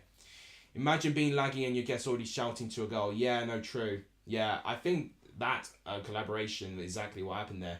I don't know if you guys actually remember that collaboration, but I remember it very vividly as well because I watched it. And it was actually the one time I actually didn't stream the final week Watchalong, because I think it was on a midweek, actually, bizarrely enough, actually. So it was a very weird season. It was a COVID season, so it was very, very bizarre the way they did things there. Ben and Alcott, yeah, they did the final day stream, yeah, and I do think it was quite laggy between both of them, really. So whilst I adore the idea, I'm not sure if it was the best execution. Oh, yeah, okay. I can see what's going on with Moore now. Right, okay. I could see now, because Moore does make a big run for it. But I don't. It's both of their faults, really. Defending and goalkeeping, not good enough there. Now I've just seen the replay for how much Moore made a run and an effort to try and get to the ball. Now I'm actually a bit more disappointed in Moore than what I was. So I'll give my apologies to Eccles if I sounded a bit harsh on him there. Two defenders missed the ball. Yeah, exactly. That's what I was more or less focusing on. Hyam was marking no one. Eccles was supposed to be marking Jack Clark. And again, I don't know if you're watching it live, but I'm watching it live. When Jack Clark had that other chance where he was completely free, Eccles is nowhere near anyone there. But it's, oh my gosh, it's Hyam again, really, with that. So Eccles is not tracking back enough. Hyam is not defending anyone. And because of that, you're getting this amount of space in the left-hand side. And that is how some have had their chances there. Now, I tell you what, that Panzo shot was incredible. I'm seeing it now. Gustavo Hamer to Panzo. For the first time, they had a little bit of room. That'd have been an incredible goal if that was in. Did it take a deflection? No, it was a clean strike. Oh my God, did Patterson get a save? I mean, because one angle looks like that he touched the ball, but then another looks like he doesn't touch the ball. But I'm more or less thinking, how did Godden miss that rebound? It was 2 yards out. I know it was a high ball, but you only had to head it down and that would have been a goal. Rabbit, welcome to the stream as well. To be fair, I think Emad's doing a great example of what happens with a laggy stream, to be honest. Right, let's look at some stats very quickly there. Normally what I would do is comment on Matt's channel, but what I will say, I've already donated quite a fair bit to Matt, actually, and Benjamin Bloom quite recently, so I'll just hold out on my wallet today. But if you look at this attack momentum here, Sunderland start well, and then you've got this spell from Coventry there, and it was quite even near the end. 61% possession to 39, so Coventry having a lot more of the ball, and I tell you what, that was not the entire case. You know, in that first 20 or so minutes, it was nearly 50-50. But then Coventry had a lot more of the ball. But yeah, this is when Sunderland started to attack via the counter-attack. And I got to say, I think Lyndon Gooch, Jack Clark have done really well out wide to create chances as well. Churkin's done a decent job at the back. Bat and Ballard look a decent partnership. I do think Bat looks a little bit more composed by Ballard at the moment, but I think both have done a decent job. Evans in the midfield has done really well. Neil's been very positive as well. Embleton, I'm a bit disappointed with. I would have wanted him to be a bit more involved in this game. Ross Stewart has had glimpses, but a bit similar with him and Gyökeres. Both have had a pretty quiet start to their game so far. Godden missing that chance is a bit disappointing as well. With the Coventry squad, I think McFadden, Panzo I think is the best defender with McFadden and then Hyam in that order. Eccles has been very questionable for me, unfortunately. Allen's done all right in that midfield. Sheaf, I'm a bit surprised gets a 6.2 because he put some really good through balls in to find Bidwell and Hamer at times. Hamer with a 6.3, maybe because of the yellow card, and Godden with a 6.4. Now that doesn't quite surprise me. Gyökeres, I think, has been a bit generously given with that 6.6 there. I think he's had a really quiet game so far. 4 shots on target to 1, so only 1 shot on target from Coventry in his whole game, which I think was that free kick, which was the only shot on target. 2 shots off target to 1 there, 1 block shot, 1 offside, 7 fouls to 2, so Sunderland fouling more of their players there. 1 big chance missed for Coventry, yeah, and that was the Matt Godden moment, and hit the woodwork, that was Panzo's shot. 2 counter-attacks from Sunderland, so Sunderland attacking more of the counter-attack, which is very interesting there. shots outside the box. So Coventry shooting more outside the box, which goes to show that Sunderland are doing a really good job at frustrating them and with their defending. 300 passes in that half for Coventry, which is really substantial there. Look at the table here. Sunderland up to 4th as things stand. Coventry down to 20 as things stand at the moment. Let's go back to some comments. The nicest YouTuber. Thank you so much. I do appreciate that. Coniston, you didn't have to agree, but thank you so much. Right. Have you guys got any questions or anything that you want to go through? Just go through the last 5 minutes of halftime. I might quickly fill my water bottle, actually, like what I did yesterday. Because I tell you what, that goal going in definitely strung my vocal cords quite a bit. And there's a plane going above my house right now. Why are you making a racket? Come on, go away. Right. How's Matt doing, by the way? I am intrigued. He's got 200 viewers watching. He's done really well. He's gained 100 subs as well, at least, as well. He's done really, really well. I still think my 1-1 prediction's a bit realistic, because if Coventry keep going with this, and if Gyökeres and Godden get some confidence and start actually testing Patterson, I do think they can find the space to do it. But unfortunately, as of now, if they perform like this, they won't win. They won't win Coventry. They won't even get a draw at the moment. Right, they're playing some highlights for the women's finals right now, which, you know, is making me really consider making a stream for the women's finals. And by the way, since there's a couple more of you here now, would you guys like to see a stream for me streaming England versus Germany tonight for the women's finals? Because I am deeply considering it now. The last time I did see an England national team play was when we lost out in the men's Euros finals against Italy. So I think now I've got a bit more optimism that we can potentially do a stream and we can see England win a trophy. Coniston says yes. Is that something Matt's thinking of doing as well? That is what I'm really interested with. Right, I might just quickly get a drink of water. I'm going to actually bring a poll just so you guys can be entertained whilst I'm away very quickly. Let's create a poll now. So what? Let's see. Who will score next? So similar to what I did against Huddersfield and Burnley. Would it be Sunderland to make it 2-0? Would it be Coventry to make it 1-1? Or would it be neither and stay 1-0? That's the poll. So guys, if you can, vote on the poll. And that is what you guys will be doing. We're 4 likes away, by the way, for 30 likes. So guys, I'm going to drink of water very quickly. I would like to see if we can get a push to 30 likes by the time I return with a new bottle of water. And guys, please do vote on the poll as well whilst I'm on the way as well. And in terms of a question, I'll ask you guys as well whilst I'm away as well, which I'll be responding into a minute. Who has been your player of the weekend in the Championship in the opening game week so far? Because I'll give you my choice in a minute. So I'll be back within 1 minute, guys. See you guys in a minute.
I'm back, ladies and gentlemen. 6 of you voted on the poll. Fantastic. I'll see the current results in a minute. So, 67% at the moment say Coventry will score next. Is that because of what I've analysed or what you guys have seen? Because I might agree. I think Coventry might get a moment there, but they got to keep going there. You know, I wouldn't say Coventry have been awful. I just think defensively they look a little bit questionable. Going forward, they've not been good enough there, but I actually think their midfield's not done a terrible job, to be honest. And I think there have been some standout players in that Coventry team. Oh my gosh, they're literally just about to start the second half. I've literally made it in time. Right, okay, hang on a minute. My timer needs to be reset. Go on, what are you doing for me, guys? Right, hang on. Right, they've just kicked off. Matt Godden's kicked off, and it is now Coventry who starts off kickoff. So, second half is now underway. Most of you are saying that Coventry will score for the next goal. In fact, actually, he's gone to 50% now. 25% say Sunderland score next. 25% says it'll stay 1-0. And 50% of you say Coventry. We're 2 likes away from 30 likes. Can we get to 30 likes in the next 2 minutes or so? That'd be absolutely amazing. If we can get there, that'd be a great achievement to get to 30 likes, honestly. We have gained a couple of subscribers as well. Thank you for showing your support, ladies and gentlemen. We're on 1,261 now. Thank you guys so much as well. That really does help the growth of this channel. It really, really does. You know, it's closer to 2,000 now. Every subscription just makes the channel more commercial to more people. More people will find this channel as well. It really does help. So thank you guys so much for continuously showing your support there. 39 away from 1,300 as well, which is another step closer for me getting my beard shade taken off. But I've put this on myself right now. 2,000 subs would be a dream, considering that right at the beginning I said 1,000 was my dream. But yeah, 2,000 seems a bit of a dream right now. Sorry if I ignored that question, Charlie. He's asked where's Gatsby. He was actually with me not so long ago, but I went downstairs to make breakfast and he followed me down. So he's just stayed at the kitchen now. Right, so listen, I was kind of looking a bit frustrated there. Right, Sunderland now currently on the ball right now. I'm just trying not to get too distracted by comments and stuff. I'm going to watch the game. My legs are in absolute agony. I did football training yesterday and it's like the only bit of exercise I've done in like 2 months. Right, actually, hang on. This is a good play by Sunderland there. Good defending by McFadden. A throw-in's won by Sunderland. Sunderland seems a little bit quieter than I expected. Oh, I see Jim Montgomery in the crowd there. Recognise him anywhere. Oh, this could be a chance for Sunderland there. Oh, Panso does very well to recover that. Good job on him. Right, they've done a really good job actually. Oh, okay, Hamo does well to win that back. That's a good ball to find Matt Godden on the right-hand side. Oh, that's a gorgeous ball. Oh. But that's good goalkeeping actually by Patterson. He gets off his line quickly and he claims the ball. That was a small counter-attack actually by Coventry, which they themselves didn't do a lot of. The ball looked really good there, but maybe it's a bit too further forward from Matt Godden there. And it's good goalkeeping by Patterson. Now back to Sunderland's. Looking a little bit back and forth this right now. It is a throw-in to Coventry here. I'm a bit surprised about that. Pritchard saying it should have been a Sunderland throw-in, but Darren Bond disagrees. So, here's Eccles with the throw-in. Let's see if we can throw it to a Coventry player. That'd be great. Come on, lad. You could do this. Right, yes. He's done pretty well there. That's some good play. And Eccles has passed it back to Simon Moore. He's going to pass it to Panzo. Yep, very predictable there. So, Panzo running forwards. What's he going to do now? He's going to track back. And he's going to track back easily. So, Coventry still having a bit of the ball. More possession play for them. Oh, my timer's unhidden. Hang on a minute. There you go. I didn't realise my timer wasn't showing. There you go. That's fixed that. Oh, Coventry having a bit of... Oh, this is some great play by Coventry. Oh, Godden. Oh, what they're doing, they're overcomplicating the attack. There was such a good attack. Why did they pass back? That looked so good. Now, that's a beautiful counter-attack by Sunderland. Oh, maybe the final ball by Ross Stewart to Jack Clark wasn't so great. Jack Clark still going. He's going on his own. Shot over. Oh, it was Elliot Embleton there, who I did say I needed to see more of him in this game. Wow. So honestly, Coventry had a really good attack, and then all of a sudden, that is honestly a brilliant pass, but it was first time, so it was a bit tricky to get that technically right. Had it gone to his feet of Jack Clark, that would have been an easy counter-attacking goal, and it would have been 2-0 Sunderland. So Coventry, whilst they do well at stages, they're overcomplicating their attack. I think they're overthinking the whole thing, honestly. And Sunderland are just playing it simple on the counter-attack, and it's really making things effective for them.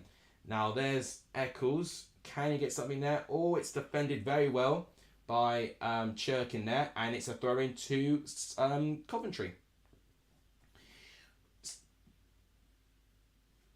Charlie's can't get over the Euros moment there, talking about Sancho and Rashford there. Charlie, oh, free kick has been given to Coventry there. Darren Bond took a bit of time to figure out if it was a free kick. Thank you guys for the support. 33 likes is amazing. Thank you guys so much. I really do appreciate that. I'll probably make a big deal out of what doesn't seem so much, but I do truly appreciate it. I do truly appreciate it, but I'm not the biggest of YouTubers that I am constantly trying to do as much content as I can, but you guys really do show support, and I really do appreciate that. Jack Clark has been booked from that as well. I'm a bit surprised about that. It was like one of those challenges where Dan Bond thought about letting go, but then he decided no, it's going to be a free kick. Now, Coventry have got a decent free kick, which I think could be a great set-piece situation. Now then, I think Jake Bidwell's going to take it, because he can put in a really good cross. So it's in the right-hand side, about 1.5 meters from the penalty box. So it is pretty close. It's pretty close to the goal. It'd be a bit insane if he tried to go for the shot himself, because I think it's quite difficult to do. But he should go for a cross, and he does. Oh, headed away. Panzo. Oh, he doesn't quite get there. Right, Hamer could try and recover that. Hamer, he could pass it to... Oh, no, he's going to go for himself. Cross comes in, and it's headed away. And... Oh, I tell you what, Sunderland defending. Shot. And it's wide. I tell you what, Jack Clark and Jake Bidwell, I did see that there. There was a bit of a moment between the two there. That's all I can really say. They got tangled into each other there. There's a bit of rivalry, so there's a little bit of tempers flying at the moment. Jack Clark definitely making his presence known. Oh, apparently we nearly missed a goal. Oh, Gordon's got his head in his hands again. Oh, please don't tell me he's missed another sitter. Right. It's Patterson. Oh my god, no. What? How's he missed this? Oh, that is ridiculous. That is easier than the header that he had. I am not even a Coventry fan, but I'm raging. How has he missed that from there? It is an actual gift that Sunderland suddenly have overcomplicated them playing out from the back. Gustavo Hamer was the one who initially won the press. Gives it to Matt Gordon. Free. Literally a free goal. Only had Patterson to beat. He doesn't even hit the target. It's wide of the post. He's had a dreadful game. I'm sorry. I like Matt Gordon, but he's had a dreadful game. He really has. That's two big moments that I think he really should score. Right, I'm going to end the poll.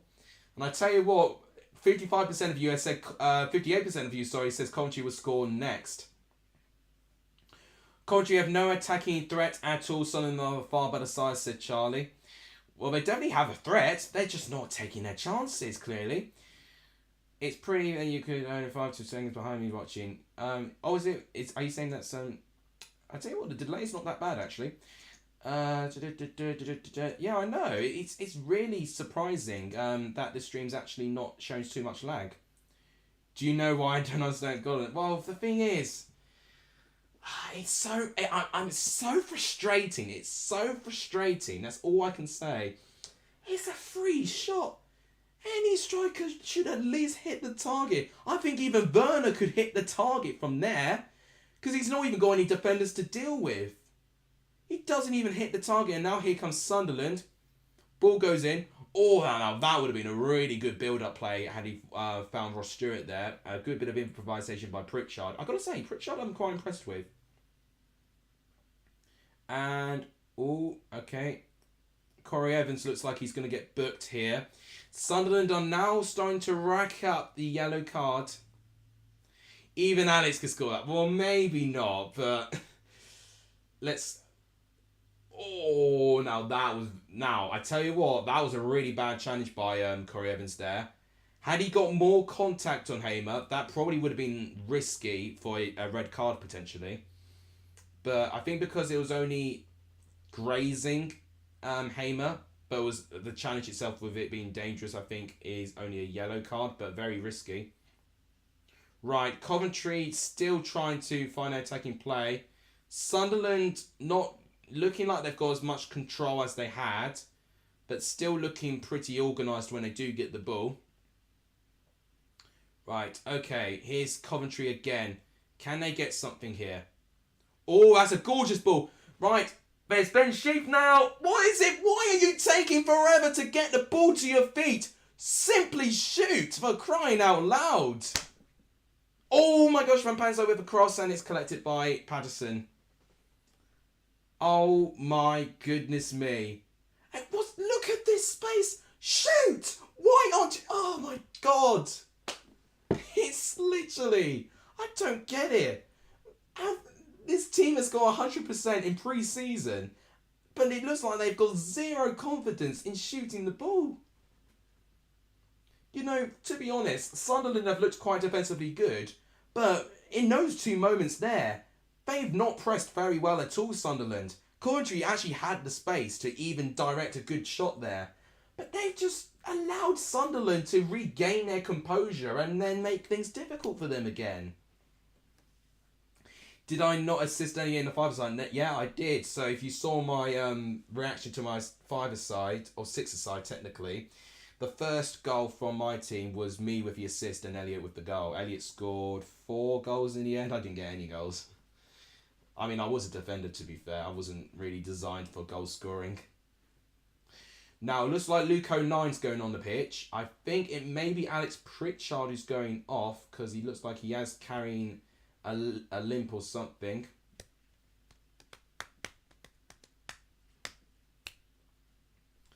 She's trying to be prime Neymar, says Rexy. A strange comparison, really, but I can kind of understand what you mean by that. Where to watch England women game today? Well, it is going to be live. It will be on IT. Oh no, it will be on Channel 4, wouldn't it? I think Channel 4's done the Women's Euros coverage. I can quickly check now, actually, since I have got Sky on. It should be... In fact, well, I think they did do the coverage, but I don't know if it's going to still be there. Okay, well, no, Channel 4 is not covering it. Oh, no, Channel 4 did the Nations League. That's what I'm thinking about. No, they didn't cover the Euros. Let's see if I can find it. It's probably likely going to be a BBC One then. Yeah, okay, yeah, it's BBC One, where the Women's Finals is. Oh, now, okay, this could be a chance for Sunderland. Shot! What a save by Moore! Incredible save by the goalkeeper there. You can argue it was straight at him, but that was a brilliant shot. So, it was a long delivery. Jack Clark picks up the ball. Ross Stewart, potentially straight at Moore, but it's a powerful, high shot. And Moore makes a really good save. Where to... I saw that comment already. Tom says 2-1 Sunderland. What's your prediction? Need Coventry to score now. Well, I have 1-1, so I only want Coventry to score right now. Pritchard looks like he's still on the pitch. That surprises me, because it looked like he was about to go off the pitch. But he's taking this corner. Oh, okay. He's taking his time. I can see that already. I like it. Classic time wasting now. I don't blame you. Sunderland, you wanted to start the season with a win. Cross. Oh! It's another corner by the looks of things.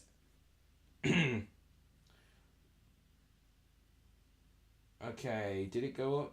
Oh, I think it was. Yeah, I think it was defend. Oh, that was close. I thought it may have been Gyökeres, but okay. Darren Bond thinks it did come with Gyökeres, so it is another corner to Sunderland. Coddeston got 2-1 to Hull yesterday. Oh, well done. Well done if you got that right. I will start looking at predictions after this game. Oh, cross comes in. I tell you what, Coventry don't look as confident defending crosses as Sunderland do.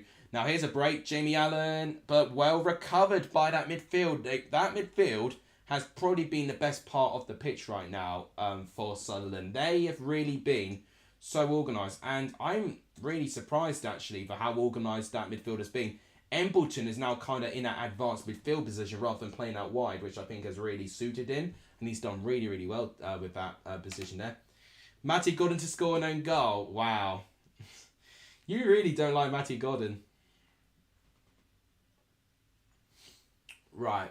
Oh, Bidwell. Oh, yeah. So, is that... Oh, okay. Hang on a minute. It's going to be a Coventry throw in there. Embleton to score Sunderland's second goal, if they can score. I mean, if you can't score for your team, score for the other team. Oh, great. Yeah, it is BBC One, Jack. You're absolutely right. After this is Formula One, and then that's the final. Yeah. So I think by the general consensus of the people here, I will do an English woman final. Right, here's Luke O'Nine. He's going to be replacing Elliot Embleton, who I did say I feel, yeah, apart from that one moment I just talked about just now with him, has had a pretty quiet game. So I think Luke O'Nine with some fresh legs on the pitch and the energy that he does exude into Sunderland, I think he'll be a good substitution from Alex Neil. I think that's a good time to do it as well. 60 minutes as well. Looks like Coventry are making a change as well. Jamie Allen's off. Casey Palmer's on the pitch. Now, Casey Palmer, a bit of a... I call him a bit of a luxurious player. Doesn't necessarily work so hard. But when you give him the ball in a great area, he will create something. Forget what I said. Yeah, well, yeah, exactly. You said Embleton will score. Now you're saying 09 will score. they've heard your prediction 84. No, Tom can't get that prediction right. Reese, welcome to the stream. He says, has Sunderland got a corner yet? Yeah, they've had a couple of corners. They had they had two successive corners just now, Sunderland, actually. And they've looked pretty good with corners, actually. So they've had two corners in quick succession. In fact, in the last 2 minutes, actually. Oh, once again, Coventry creating spaces, but the final, and that's from Palmer this time. But yeah, they've had the corners, and I've got to say, I do think defensively, Sunderland are much better at defending crosses and corners than what Coventry are. I think Coventry look a little bit more nervy defending corners, set pieces, and crosses, and I think that is a weak factor for them. They really got to address that. Brilliant, £500 in for me then. Oh, fantastic. Well, yeah, they had got two corners in quick succession, so not only just one corner, they got two corners in quick succession. I don't know why SofaScore's only saying one corner, because it was definitely two corners, because I was going to say, let's show you some stats right now. So, we did have the only yellow card going to Gustavo Hamer. Jack Clark and Corey Evans got 2 yellow cards for Sunderland in quick succession. The only goal came from Jack Clark with an assist by Lyndon Gooch. So Lyndon Gooch managed to get into the defence right around where my mouse is. Great cross. Hyam and Eccles don't defend very well against Jack Clark, but also Simon Moore doesn't cover himself in much glory either. But Simon Moore's rating has improved since he made a brilliant save from Ross Stewart not so long ago, which is what caused the first corner of the game. Then, in terms of the rest of the team as well, I'm saying Cherky did all right, pretty quiet. Bat and Ballard have been pretty good. I think Bat's been the best defender out of the three. Clark, nothing else I need to say. He's got the only goal. Neil, 6.3 I think is a bit harsh, but he has, not made too much of an impact. Corey Evans has definitely been the best midfielder for me. With Lyndon Gooch, really did a great job at fullback or wing back, whatever you call it at the moment. Embleton there, and then Ross Stewart and Pritchard up front. Okay, I'm a bit surprised Pritchard's been up as a striker, because Pritchard's looking a little bit more deep than that. Then you've got, as I've already talked about, Hyam and Eccles, but McFadden, he's done okay. Panto, definitely the best defender out of the three, not only defending-wise, but he's pretty much got one of the closest opportunities to gaining the only goal for Coventry. Bidwell's done quite well, I think. Hamer's done okay. Sheaf, he's been alright. I actually think he's done better than Jamie Allen, so I don't know why Allen's been rated a bit better than Sheaf there. Godden, I think, has been the poorest player on the pitch. He's had 2 big chances for Coventry, where I think a capable striker would score both, and he's missed both of them there. And yeah, Gyökeres 6.8. He's also been quite disappointing as well. Very, very quiet game on his part. 61% possession to 39% for Coventry there. Then you got 8 shots to 6. 5 shots on target for Sunderland to the only 1 shot on target for Coventry there. 4 shots off target, 1 block shot each, 2 corner kicks there, 1 offside each, 8 fouls to 2. Now, do you see there 2 big chances for Coventry and 2 big chances missed, which were the 2 Matt Godden chances. They hit the woodwork, which was that Jonathan Panzo chance that he got there. Sunderland having quite a few amount of their shots from the counter-attack, which is very intriguing to see Sunderland play from the counter-attack. And, oh, okay, does Gyökeres win a foul there?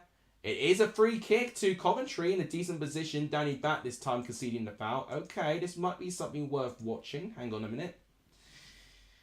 Besides, I support Coventry, so a goal now would be ideal. Well, I want a goal because it'll give me 3 points in the Prediction League. I really am flagging, not many points in the Prediction League at the moment. You could take me on a night out now. Oh, brilliant. Yeah, fantastic. You got me excited now. I'm excited to see Patrick Roberts come on. Hopefully Alex Neil subs in on soon. He should go on. Maybe he'll replace Gooch or probably Pritchard and probably be a striker, I think. I think that's what they'll do. Rabbit, welcome back. How can you watch any match you want? I mean, I'm watching it on Sky. I've got a Sky box pretty much, so that's how I'm seeing all these matches here. Right, okay. Free kick, Hamer or Bidwell's taking it. I would probably want, maybe with Yangle Bidwell to take it. No. Oh, what are they doing? Just once again overcomplicating the free kick. The free kick from Hamer was basically trying to get a run in from someone that wasn't in the box, but it was very scuffed and it lacked power, and because of that, Sunderland pounced on it. Yeah, subscribe to Sky, exactly. Oh, it looks like Eccles is down. And he's still down. Oh, dear.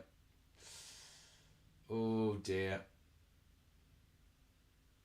Well, the crowd's not happy with Eccles going down there. Coventry would not want this as well because they need to get back into this. Is it... it doesn't seem like there's a lot of contact, to be honest. I don't know what Eccles is doing there. Which is better, Bive and Colossal Sky? Well, Sky does a decent amount. There's nothing to really complain, really.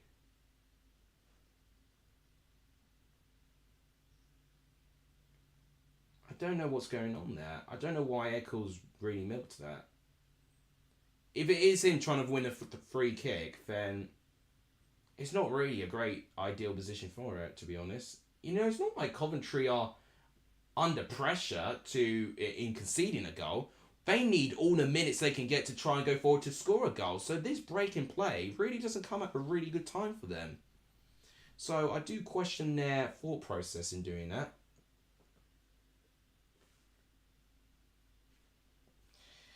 I feel like I'm being really harsh on Eccles. He is a new transfer, but I don't really think he's been a big help in this team. Right, here's 09. Interested to see what he's going to do on the ball there. Okay, hang on a minute. Here's Panzo, and it's blocked, and it's done really. It's won very well by Pritchard there, but it's given away. 68th minute now, and it's a Coventry throw-in. Now it's going to be back into Coventry's possession here. Can they get an attack here? Here's Eccles, so he's back on his feet very easily there. Here's Hamer, and okay, Eccles. He's broken through a bit. Cross, well defended. Brilliant defending by Danny Bat. And it's a corner to Coventry. Is Sky the same for overseas? It should be the same for overseas. It should be. I don't actually personally know. I'm not an expert really, but I'd assume it would. Right now, the corners that Coventry have had, they've not really actually got...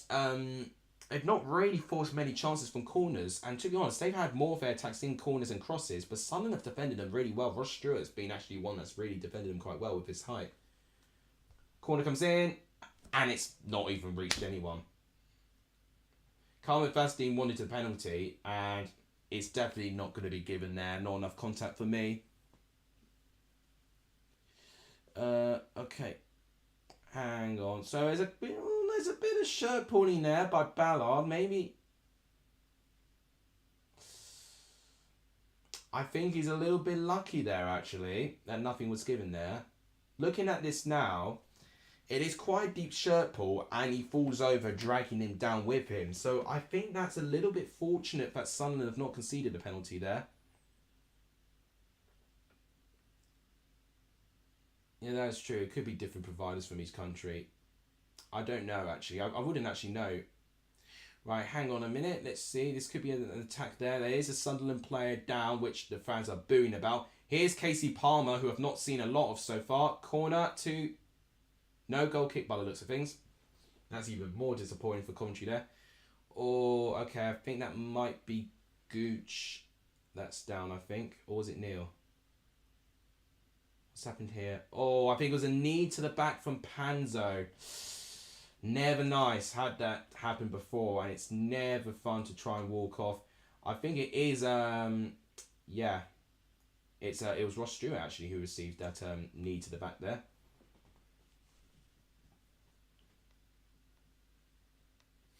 Right, it looks like we're going to get some substitutes. I can see Tavares and Tyler Walker looking like they're about to go on for Coventry. Now, that is a good through ball there for Sunderland. They could get a moment there. Cross comes in, and Moore has got the ball. I tell you what, on the counter-attack, Sunderland look really dangerous. And defensively, I don't know where their wing-backs are. Bidwell and Eccles are just not tracking back when they're going forward. And they're not having a lot of energy there. But I tell you what, the cross, you know, it was actually really good goalkeeping by Simon Moore there to claim that. Right, so let's see what Coventry do here with 71 minutes on the clock. Guys, please do like the stream if you've not done so. It really helps, the growth of this channel. We're on 39 likes. We're only one like away from 40. If we make it to 40 likes, that would be absolutely amazing for this channel. We are also... Oh, we've gained a couple of subs again. Thank you guys for subscribing to the channel. We're all... Cross comes in. And I think... Right, 1,263 subs is what we're on. Guys, thank you so much for constantly supporting the channel. It really, really does help. We've gained 5 subs today, so thank you guys so much. 7. Kapama! High and wide. So 7 more subs to 1,270. That'll be an unbelievable achievement if we can get there. Things you can do also to support the channel involve sharing the channel as well. And you can even donate out of your own wish as well for a super chat. But of course you don't have to do that. But any donation that comes in does contribute to the channel. But thank you guys for being just as supportive as ever. It's really, really appreciative. I'm surprised. Are the subs not coming on yet? Right, Heyman looks like he's going off, which I'm not surprised. He has got a booking, so he's going to be. He's got the risk of being sent off, and looks like McFadden's off as well. So looks like it's Tavares and Walker going onto the pitch there. Definitely Tavares has gone on right now, and oh, okay. It looks like Dabo's going on. Dabo, I think, will be replacing Eccles. I tell you what, that's a triple substitution by Mark Robbins, and there's there's Gordon going off the pitch. Yeah, didn't cover himself. Matt Gordon going off the pitch. He's not covered himself in much glory there. But Tyler Walker, interestingly, is the one replacing him there. He did all right at Portsmouth last year. We'll see if he can pop up with a winning goal in this moment there. Right, goal kick from Patterson now. Oh, right, okay. Here's Hamer. Oh, is it? Well, no, Hamer's not off the pitch. I thought Hamer was going off. Okay, so there's Dabo and there's Palmer on the pitch now, I believe. I need to actually double check what were the subs, because it looked like that Hamer was going off, but it doesn't look like he is going off. Oh, Panzo against Ross Stewart, and Panzo looks like he just edges out. The crowd want a penalty, but it's not going to be given against them there.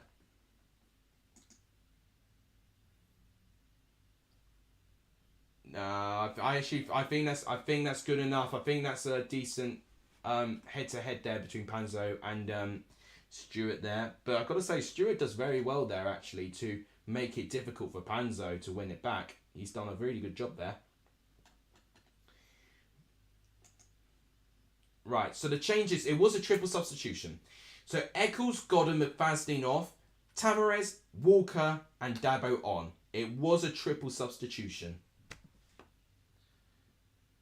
Oh, shot Shot maybe? Oh, Pritchard, he had a shot and then he got blocked. Right, here is Neil to Clark now. Oh, okay. Ballard now. Jack Clark now. Okay, can he get past Tavares? He's doing a decent job of that. But Dabo has done well to recover. It will be a corner to Sunderland. Charlie Brown says it's 40 likes. Have we reached 40? We have. Thank you guys so much for that. That really, really is appreciative. Thank you guys so much for constantly showing support to the channel. It really, really does help every time I do these streams, actually. I do think I want to do these streams a lot more. I am actually really enjoying watching the games and talking through it with you guys. Here is Pritchard going to be taking this corner. So Reese will be liking this. Another corner to Sunderland. Right. Let's see. Corner goes in. Header. I tell you what, again, Coventry don't get to the first ball there. And yeah, it's a dangerous challenge and it's going to be a free kick to Coventry. Ian, thank you so much. I really appreciate that. Everyone give a shout out to Ian. Yellow cards be given out to Danny Ballard with the dissatisfaction of the crowd.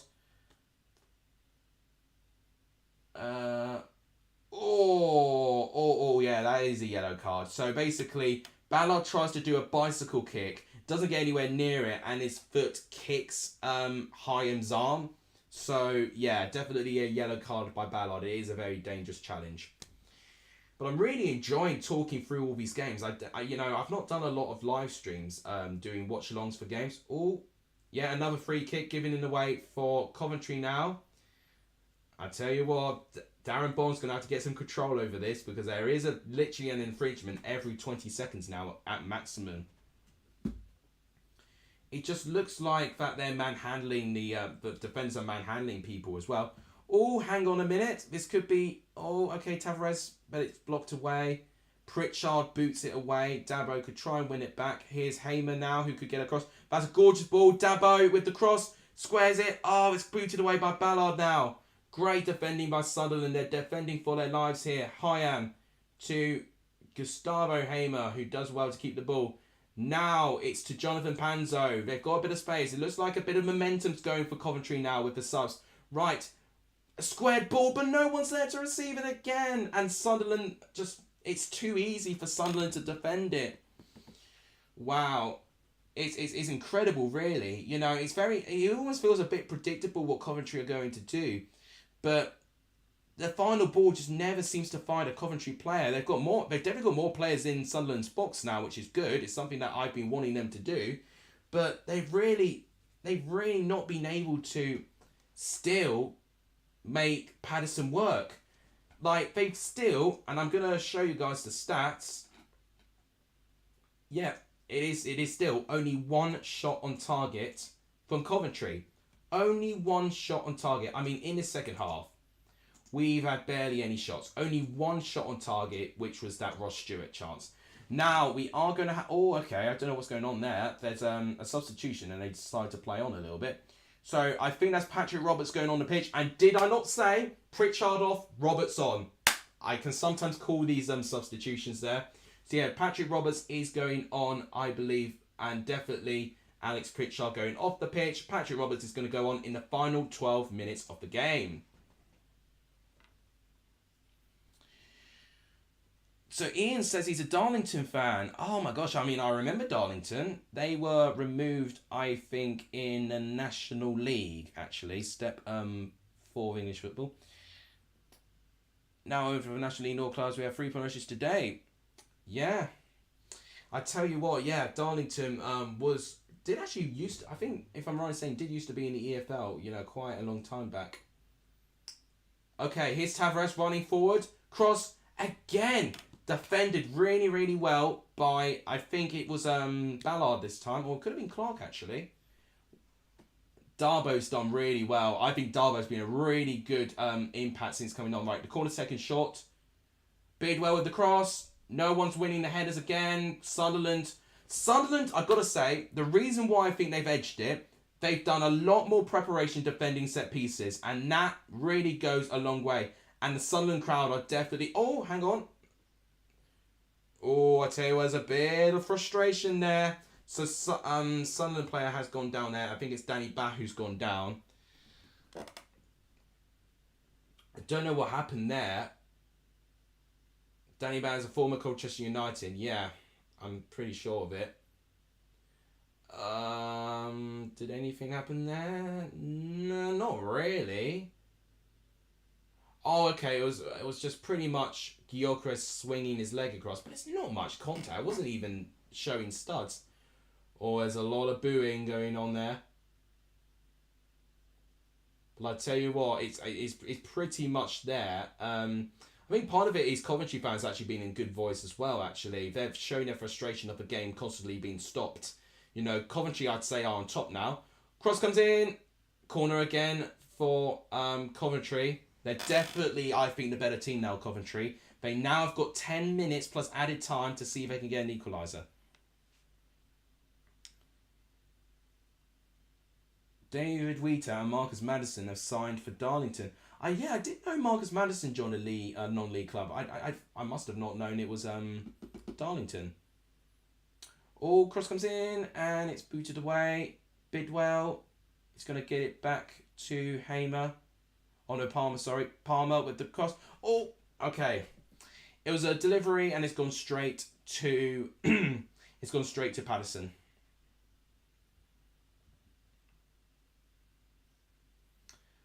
I mean, I tell you what, just the deliveries from Coventry have just not been there. That's really what has been lacking from Coventry. It's been their deliveries. When Sunderland cross, they look like that they've got great crosses and Coventry can't defend them. When Coventry cross, Sunderland are well drilled to defend, but Coventry never look like that they can attack it. And once again, just too much of a heavy touch, and it's given away, and it's a Sunderland throw-in. Bournemouth Fan TV says 5 subs in the Premier League. Yeah, that's right. You're indeed right. Yeah, there are 5 subs, which I do think it does give a pretty unfair advantage to the top 6 clubs. Honestly, I would even throw Chelsea in there. But yeah, it does actually. It goes down to the Championship as well. You know, because I know that because Robbins made a triple substitution. Which, to be fair, I do think the substitutions have been a bit positive, but probably should have introduced them a little bit earlier in the game, I would say. Long ball in. And, a small touch there. Walker gets there, but it's a poor touch and it's well defended. Back to Hamer now. Now it's to Ben Sheaf. Tavares back to Sheaf. Now to Darboe in the right-hand side. He's got Jack Clark to beat. Cross. And it's just straight at Patterson again. Definitely running down the clock now, which is not a surprise. It's their crossing and set piece delivery. It's not being tip-top Coventry shape. Although, let's just remember, Coventry are renowned for scoring late goals, so 80 minutes will probably still feel like the first half of them, to be honest. You really only got to wait to the very end, because this Coventry team, one thing that was a good characteristic of last season is that they were a team that never gave up. I mean, even in their first game of the season, they fell 1-0 down to the Nottingham Forest and got a 2-goal comeback and scored a last-minute goal. So, are they going to score a last-minute goal to potentially save a point this time? Here's Panzo. Okay. Gyökeres. Oh, there we go. Oh, goal! Gyökeres! That is what I've been wanting him to do for the first half. That's exactly what we know he's capable of. What a finish by the big Swede.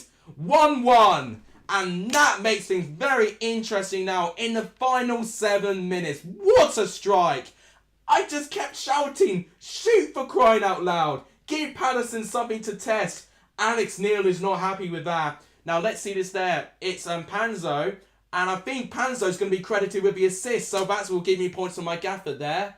It's a great bit of skill. And finally, Gyökeres, what a goal as well. It dips fantastically well. Right in the bottom corner there as well. Nestling into the net. 1-1. And I tell you what, it could be a trio of draws for the three newly promoted teams now. Sunderland did take the lead, and now they've thrown 2 points away as it stands. Rotherham have done the same, but Coventry once again back with their late goals. That's superb. It is. That was a brilliant goal. I love that. Tom saying, come on, Sunderland. You predicted 2-1 Sunderland, didn't you? That's probably why he's saying that. As it stands, my prediction in this game is spot on. There are 6 minutes left plus stoppage time, which I do think we'll get about 4 or 5 minutes of stoppage time based on stoppages. I've got 3 points now, yes, but would it stay that way? Knowing the reputation of how Coventry score late goals, I wouldn't bet money on it, to be honest. But it's the 85th minute now. Have they given themselves too late? I mean, as I said, the 80th minute to Coventry is still the first half. They really do turn up at near the end of the game, really. And now I can safely say Coventry are on top of this game now. They're definitely having a lot more control. Now, that was a bit disappointing by Tavares there. Gave the ball away there. If Sunderland get 3 points here, this would be a really, really good test of character to get pegged down, you know, with that equaliser, which was a really good bit of skill by Gyökeres at the end. But to then have the character to get back into it, that would be really, really good for Sunderland there. Think Coventry will throw everything forward and lose 2-1 on a counter-attack. Oh, that's interesting. I tell you what, they did, you know, their equalising goal against Forest last year pretty much was around this time as well. And of course, their winner against Forest came in the 96th minute. So, as it stands right now, you know, I would not be surprised if we do see any more goals, to be honest. 10 viewers watching. Guys, please do like the stream if you've not done so. It does tremendously help support my channel. Well, 42 likes. Could we get to 45 maybe before this stream ends? So guys, if you've not hit the like button, please do so. It really helps the growth of this channel. We are 1 subscriber away, ladies and gentlemen, from 1,265. That would be a really good achievement for this channel if we can get there. So if you guys have not hit the subscribe button, please continue to do so. It really, really does help the growth of this channel doing that. Liking, subscribing, sharing, donating, all those things help the growth of this channel. Thank you guys so much for the support. Here come Coventry now. What a cross that is. Well defended by Bat. They are struggling to defend that a bit. Sunderland there, but they have booted it now. God, I tell you what, it's going to feel like the 5 longest minutes of Sunderland's life right now. They'll definitely take a draw, I'd say, based on... I wouldn't say Sunderland have been poor second half. I just think Coventry have improved second half. And it's naturally exposed Sunderland a little bit, especially with their lack of control in the midfield. Right, Darbo to Tavares. They were... Oh, tackled each other there. They're really going for it there. Right, so Hyatt. And to Gustavo Hamer there. Oh, it's given away though. Sunderland now, can they have a small attack there? Need Sunderland to score just about now. You know, it's never too late. It's only 87th minute, you know. Danny about to score, screamer and reveal. And I love Colchester's shirt. Well, if I had one, I'll probably write it down maybe. I'm still so excited that I'm seeing Ipswich play Colchester. This is going to be a really interesting atmosphere, considering the amount of Ipswich players that actually are now Colchester players. Hill Football saying Coventry to score in the last minute. And that does sound like that's something that could happen, to be honest. I think it'd be a 1-1 draw still. But you can never rule Coventry and never rule out Sunderland either. But that's already 1 point gained from Coventry from losing positions. They're just the kings, the comeback kings, Coventry. And they're shown it here, especially with that second half performance. And you'd arguably say, had Matty Gordon scored one of those chances, it would have been a comfortable win for Coventry. Freddie Sears is ex-Ipswich. Yeah, no, there's a good handful of players that are ex-Ipswich players. And it's a free kick to Sunderland. In a pretty alright position, actually. Coventry, need to really track back and defend this now. Hill Football says 1 more goal. I can see a lot of people wanting things to happen with their predictions. Kind of, I'm the same as well, but I don't want goals personally now. But I'm just more or less happy to watch this game as a neutral fan. This has been a really, really enjoyable game. I've really loved watching it. How much more interesting this would be if it was in the 3 p.m. kickoff yesterday? Oh, it would. It would have been. Right, Jack Clark, and the free kick didn't... Oh, hang on. That was a good header there. Hang on. It's still kept alive. Jack Clark. Cross. Headed away by Tyler Walker. And it's still... Right, another free kick for Sunderland now. Right, Sunderland getting a couple of set-piece situations here, which could make things interesting. I think we'll get 5 minutes of added time, I think. I'll be a bit surprised if it's more than 5 minutes. Charlie saying give us 5 minutes. I think it'll be 5 minutes. I think, I want the game to end now and end as a 1-1 draw for my prediction, but I'm being realistic. I think it'll be 5 minutes personally. Right, the 90th minute has officially hit. Let's find out. It's 4 added minutes. I did not expect that.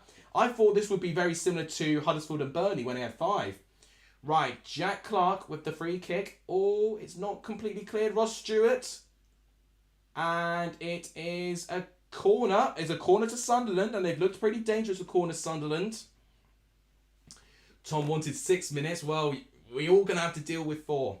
We're all going to have to deal with 4. Right, Patrick Roberts taking his corner now, because obviously Alex Pritchard is off the pitch now. Oh, I tell you what, in my career modes when I had Patrick Roberts with corners, he didn't do a too bad job with corners. Right, here he goes with the corners. Headed away by Gyökeres. And it's headed back into the box. And Darboe does very well. It's pinballing all over the place. Coventry fans right now without their hearts in their mouths right now. This is really nerve-wracking stuff here. Roberts with a really good cross. And it's a goal kick, I think. Wow, Jack Clark, I tell you what, if Jack Clark made a run there, that would have made things very interesting, actually, because Darboe looked a little bit nervous trying to defend that, because that was an exquisite cross by Patrick Roberts. I've got to say, Sunderland have got some really good players for set pieces, and I think that's what's really going to help their season. Right, okay, this could be a chance again, but great defending by Panzo. I tell you what, Panzo should still get loads of points. I think he did assist Gyökeres' goal. I might just double check if he did. So he should still give me some decent points in my fantasy. Yeah, it was Panzo who assisted. So, okay. And Gyökeres is in my team as well. Right. That connection there is going to really help my team, actually. Now that I think about it. Oh, Sunderland trying to do something there. A bit too clever there. Okay, 91 minutes, 58 seconds now on the clock.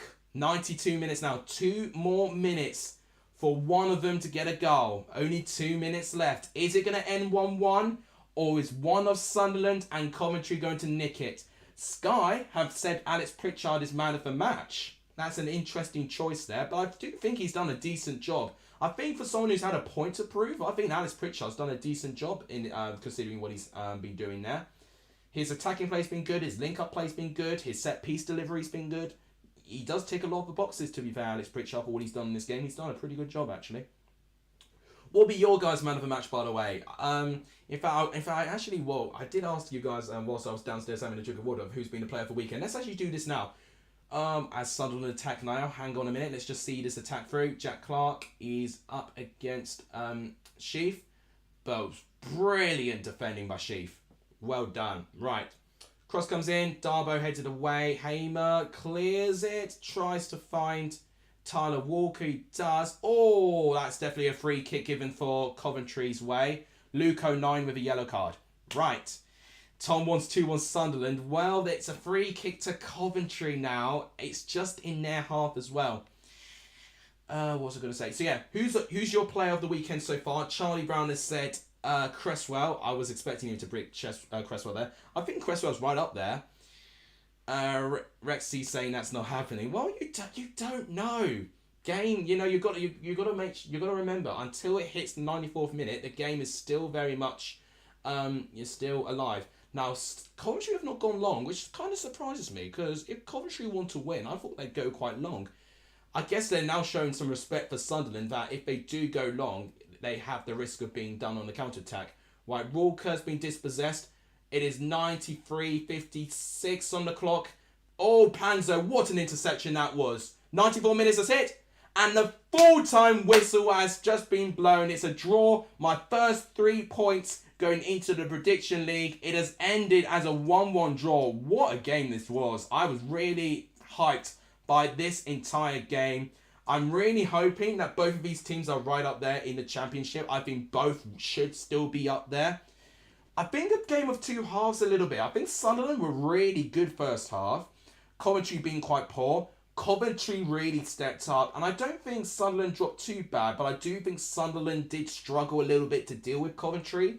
And obviously Gyökeres got that one goal.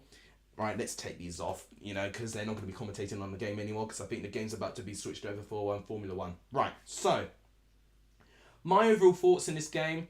So, in very brief, Sunderland scored the first goal. Brilliant run by Jack Clark to get ahead of the likes of Bidwell there.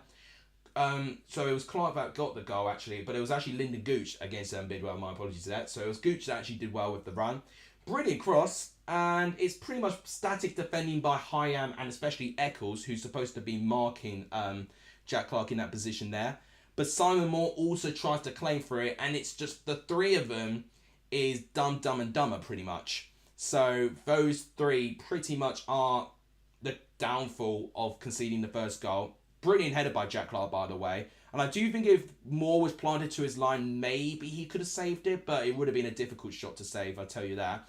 And then after that, Sunderland could have really scored more goals. They had 5 shots on target. In fact, I'll show you guys the stats now, just so I can actually fulfill my statistics. So, as you can see here, now it's there. 5 shots. But now it's 5 shots each. And this is only from the second half, actually. Let's just show 10 shots. 5 shots on target, as I said there. Coventry have only had 2 shots on target. Now, the fact they scored that one goal out of it was really good play by Gyökeres there. But one thing I'm bringing to attention is that in that first half, in one in each half actually, Coventry missed a big chance. Gordon in the first half should have headed in a rebound from an incredible strike by Panzo, which rebounded off the crossbar. Gordon should have finished it off and headed it in, and that would have been 1-1 at half time. And then the second big missed chance was literally, I think it was one of the back line. I think it could have been Ballard, who was dispossessed by Hamer. Gives it straight to Gordon with literally a free shot. Only has Patterson to beat. Doesn't even hit the target. He hits it wide of the post. So Gordon really didn't have a good game. As I said, Coventry hit the woodwork from Jonathan Panzo there. Sunderland had more shots on the counter-attack. So yeah, Sunderland using the counter-attack a little bit more. And I've got to say, they do look really good. And one thing I really will praise Sunderland, which I think may help them this year, I do think they've got great set-piece players. So when it goes to when they have to play against teams that may be a bit better on the ball, if they go with their set-piece and their counter-attacking style, I do think it will work out well for them there. In terms of anything else, all I will show you is the table. So Millwall currently first. They're currently first. And then Coventry are 8th, just behind West Brom, and Sunderland are in 11th. So there's just a couple of cluster of teams who have drawn their games, and it's only Sheffield United and Watford still left to play. Jack Clark been given an 8, and I probably would have put him as up there as my man of the match award, to be honest, rather than Alex Pritchard. Although, to be fair, he did a pretty decent job as well. Ross Stewart did okay. Embleton, I think, was quite quiet. Neil was quite quiet. Evans with a 6.2, I think, is very harsh. I think he did quite well there. Gooch did very well there. He's up there for man of the match as well. Ballard did all right. Bat with a 6.3 is a bit harsh for me. Churkin did quite well. And Patterson ultimately didn't have a lot to do, but unfortunately, he barely made any saves. With Simon Moore, he's rating came back as a 7, but it definitely would have been halted by and affected by his poor decision making in the first goal. Panzo with a 7.4, he's up there for the best Coventry player on the pitch. With Mafasdeen there, Hyam there, Eccles was a bit disappointed with him. Allen did okay, Sheaf did okay, Hamer did, what Gustavo Hamer does best, dictating that midfield and creating chances. Bidwell did all right, I felt. Gordon, nothing was poor. And then Gyökeres obviously turned up at the end. So that is my view for all of these games. Well, all of these games. This is my view for this one game there. Anyone saw the bird? Yeah, I saw the dove, I think it was, that they had there. I think it was a dove, I don't even know. There was a bird on the pitch indeed. Oh, you went with 1-0 Sunderland. Ah, okay. That's not far away. Let's check my Gaffer team now. Well, I will happily show you my Gaffer team if they have updated it. Hang on a minute. Have they updated it? So, I was on 38 points before Coventry played. They've not. I don't think they've updated it yet, though. So, oh no, they have. They have updated it. So, that in itself has gained me 21 points. So it's nearly doubled the points I actually had from the Saturday. So I'm on 51 points now, which is really exciting now. Cornet will get 0, I think. But what I'm hoping for is Cleverly to play instead of Cornet, which would mean that they swap over. And then Fotheringham, if he gets a clean sheet against Watford, then that'll go out well as well. But either way, well, in fact, no, I think Fotheringham will be in goal if he actually plays, though. It's normally, if you've got a bench player playing against someone who doesn't play, they'll swap over. I think that's what they do there. And I'll quickly show my standings as well. We won't look at the Patreon League for Ben HD. So, have I actually gone up? If I'm on 58 points, I'm apparently should be around here, in around the top 10. But obviously, it could change for a couple of people as well, you know, if they had Coventry and Sunderland players in their team as well. Service goal doesn't put goal difference on the table. I think it does. Yeah, I think it does. Basically, Millwall are above everyone else because they've been the only team that's... Well, Hull have also scored 2 goals, but they also conceded 1 as well. I think they do take goal difference to account there. Right, I think that's everything that I need to say for today. I'm going to have a small break and I'll be back streaming, and I've now decided I will stream the England Women's Final. I'm going to make the thumbnail and the scorecard and all of that, which will take me a bit of time. But I will be back doing another stream since you guys have requested it. I will stream the England Women's Final, which should be really, really interesting. And yeah, I'm just thinking what else I'm going to be doing this week. So Monday, I don't actually know what video I'm doing. I guess I probably could do a reaction, I guess. But it can't be anything like what I did previously, where I've had a lot of like handmade graphics and stuff like that. It's going to be very basic, pretty much. And what else? So Monday will be that. Tuesday, I think I'll do then my Premier League table predictions. And then at some point, I'll then have to catch up on the transfer show, which could be Wednesday's video. Thursday, I will probably do Championship or Premier League predictions, because I think a couple of you have requested me to do weekly Premier League predictions as well. So I will do those alongside with my Championship predictions, especially as a lot of you have wanted a prediction league as well. Now, the thing I'm a bit worried about managing is the prediction league. That's also going to take me a load of time, especially with Premier League and Championship to do now. God, that's going to be very tricky for me. But I put this on myself, and I will do it for now. What I am hoping is if Paul starts getting involved with my content, that's probably the jobs I'm going to give Paul to do. He may hate me for it, but it's going to save me a lot of time. Right, that's everything I need to say. I've told you what I've got planned for the channel, and I will be streaming again later date for England versus Germany. Also tomorrow, I will be streaming Watford and Sheffield United as well. So we are plugging the watchalongs. The football season is back, so we're officially back in football fever. Thank you guys so much for watching the stream. If you guys enjoyed it, please give the video a like. It does tremendously help. It really does help. I think we've ended today on 43. Guys, can we get 45 maybe just before the video ends? It will be amazing if we can. Only 2 of you need to like the stream if you've not done so. We have officially reached, though, 1,265 subs. Thank you guys so much for that. I think if I could do the maths, that's 7 subs gained in this stream. Pretty decent there. Thank you guys so much for that. And potentially could even be more when I watch England and Germany as well. So thank you guys for that support there. Things you could do to support the channel: you can like, subscribe, that helps the channel. Sharing really helps the channel. It helps more people know about what I'm all about. Even donating as well, because there is a membership function, not a membership, sorry, there is a super chat option as well. And all funds there get involved and carried on to financing the channel pretty much with equipment and tickets. Right, that's everything I think I need to say today. What a game that was. Sunderland 1, Coventry 1. Thank you guys so much for watching. I'll see you guys in a couple of hours' time. Take care, everyone.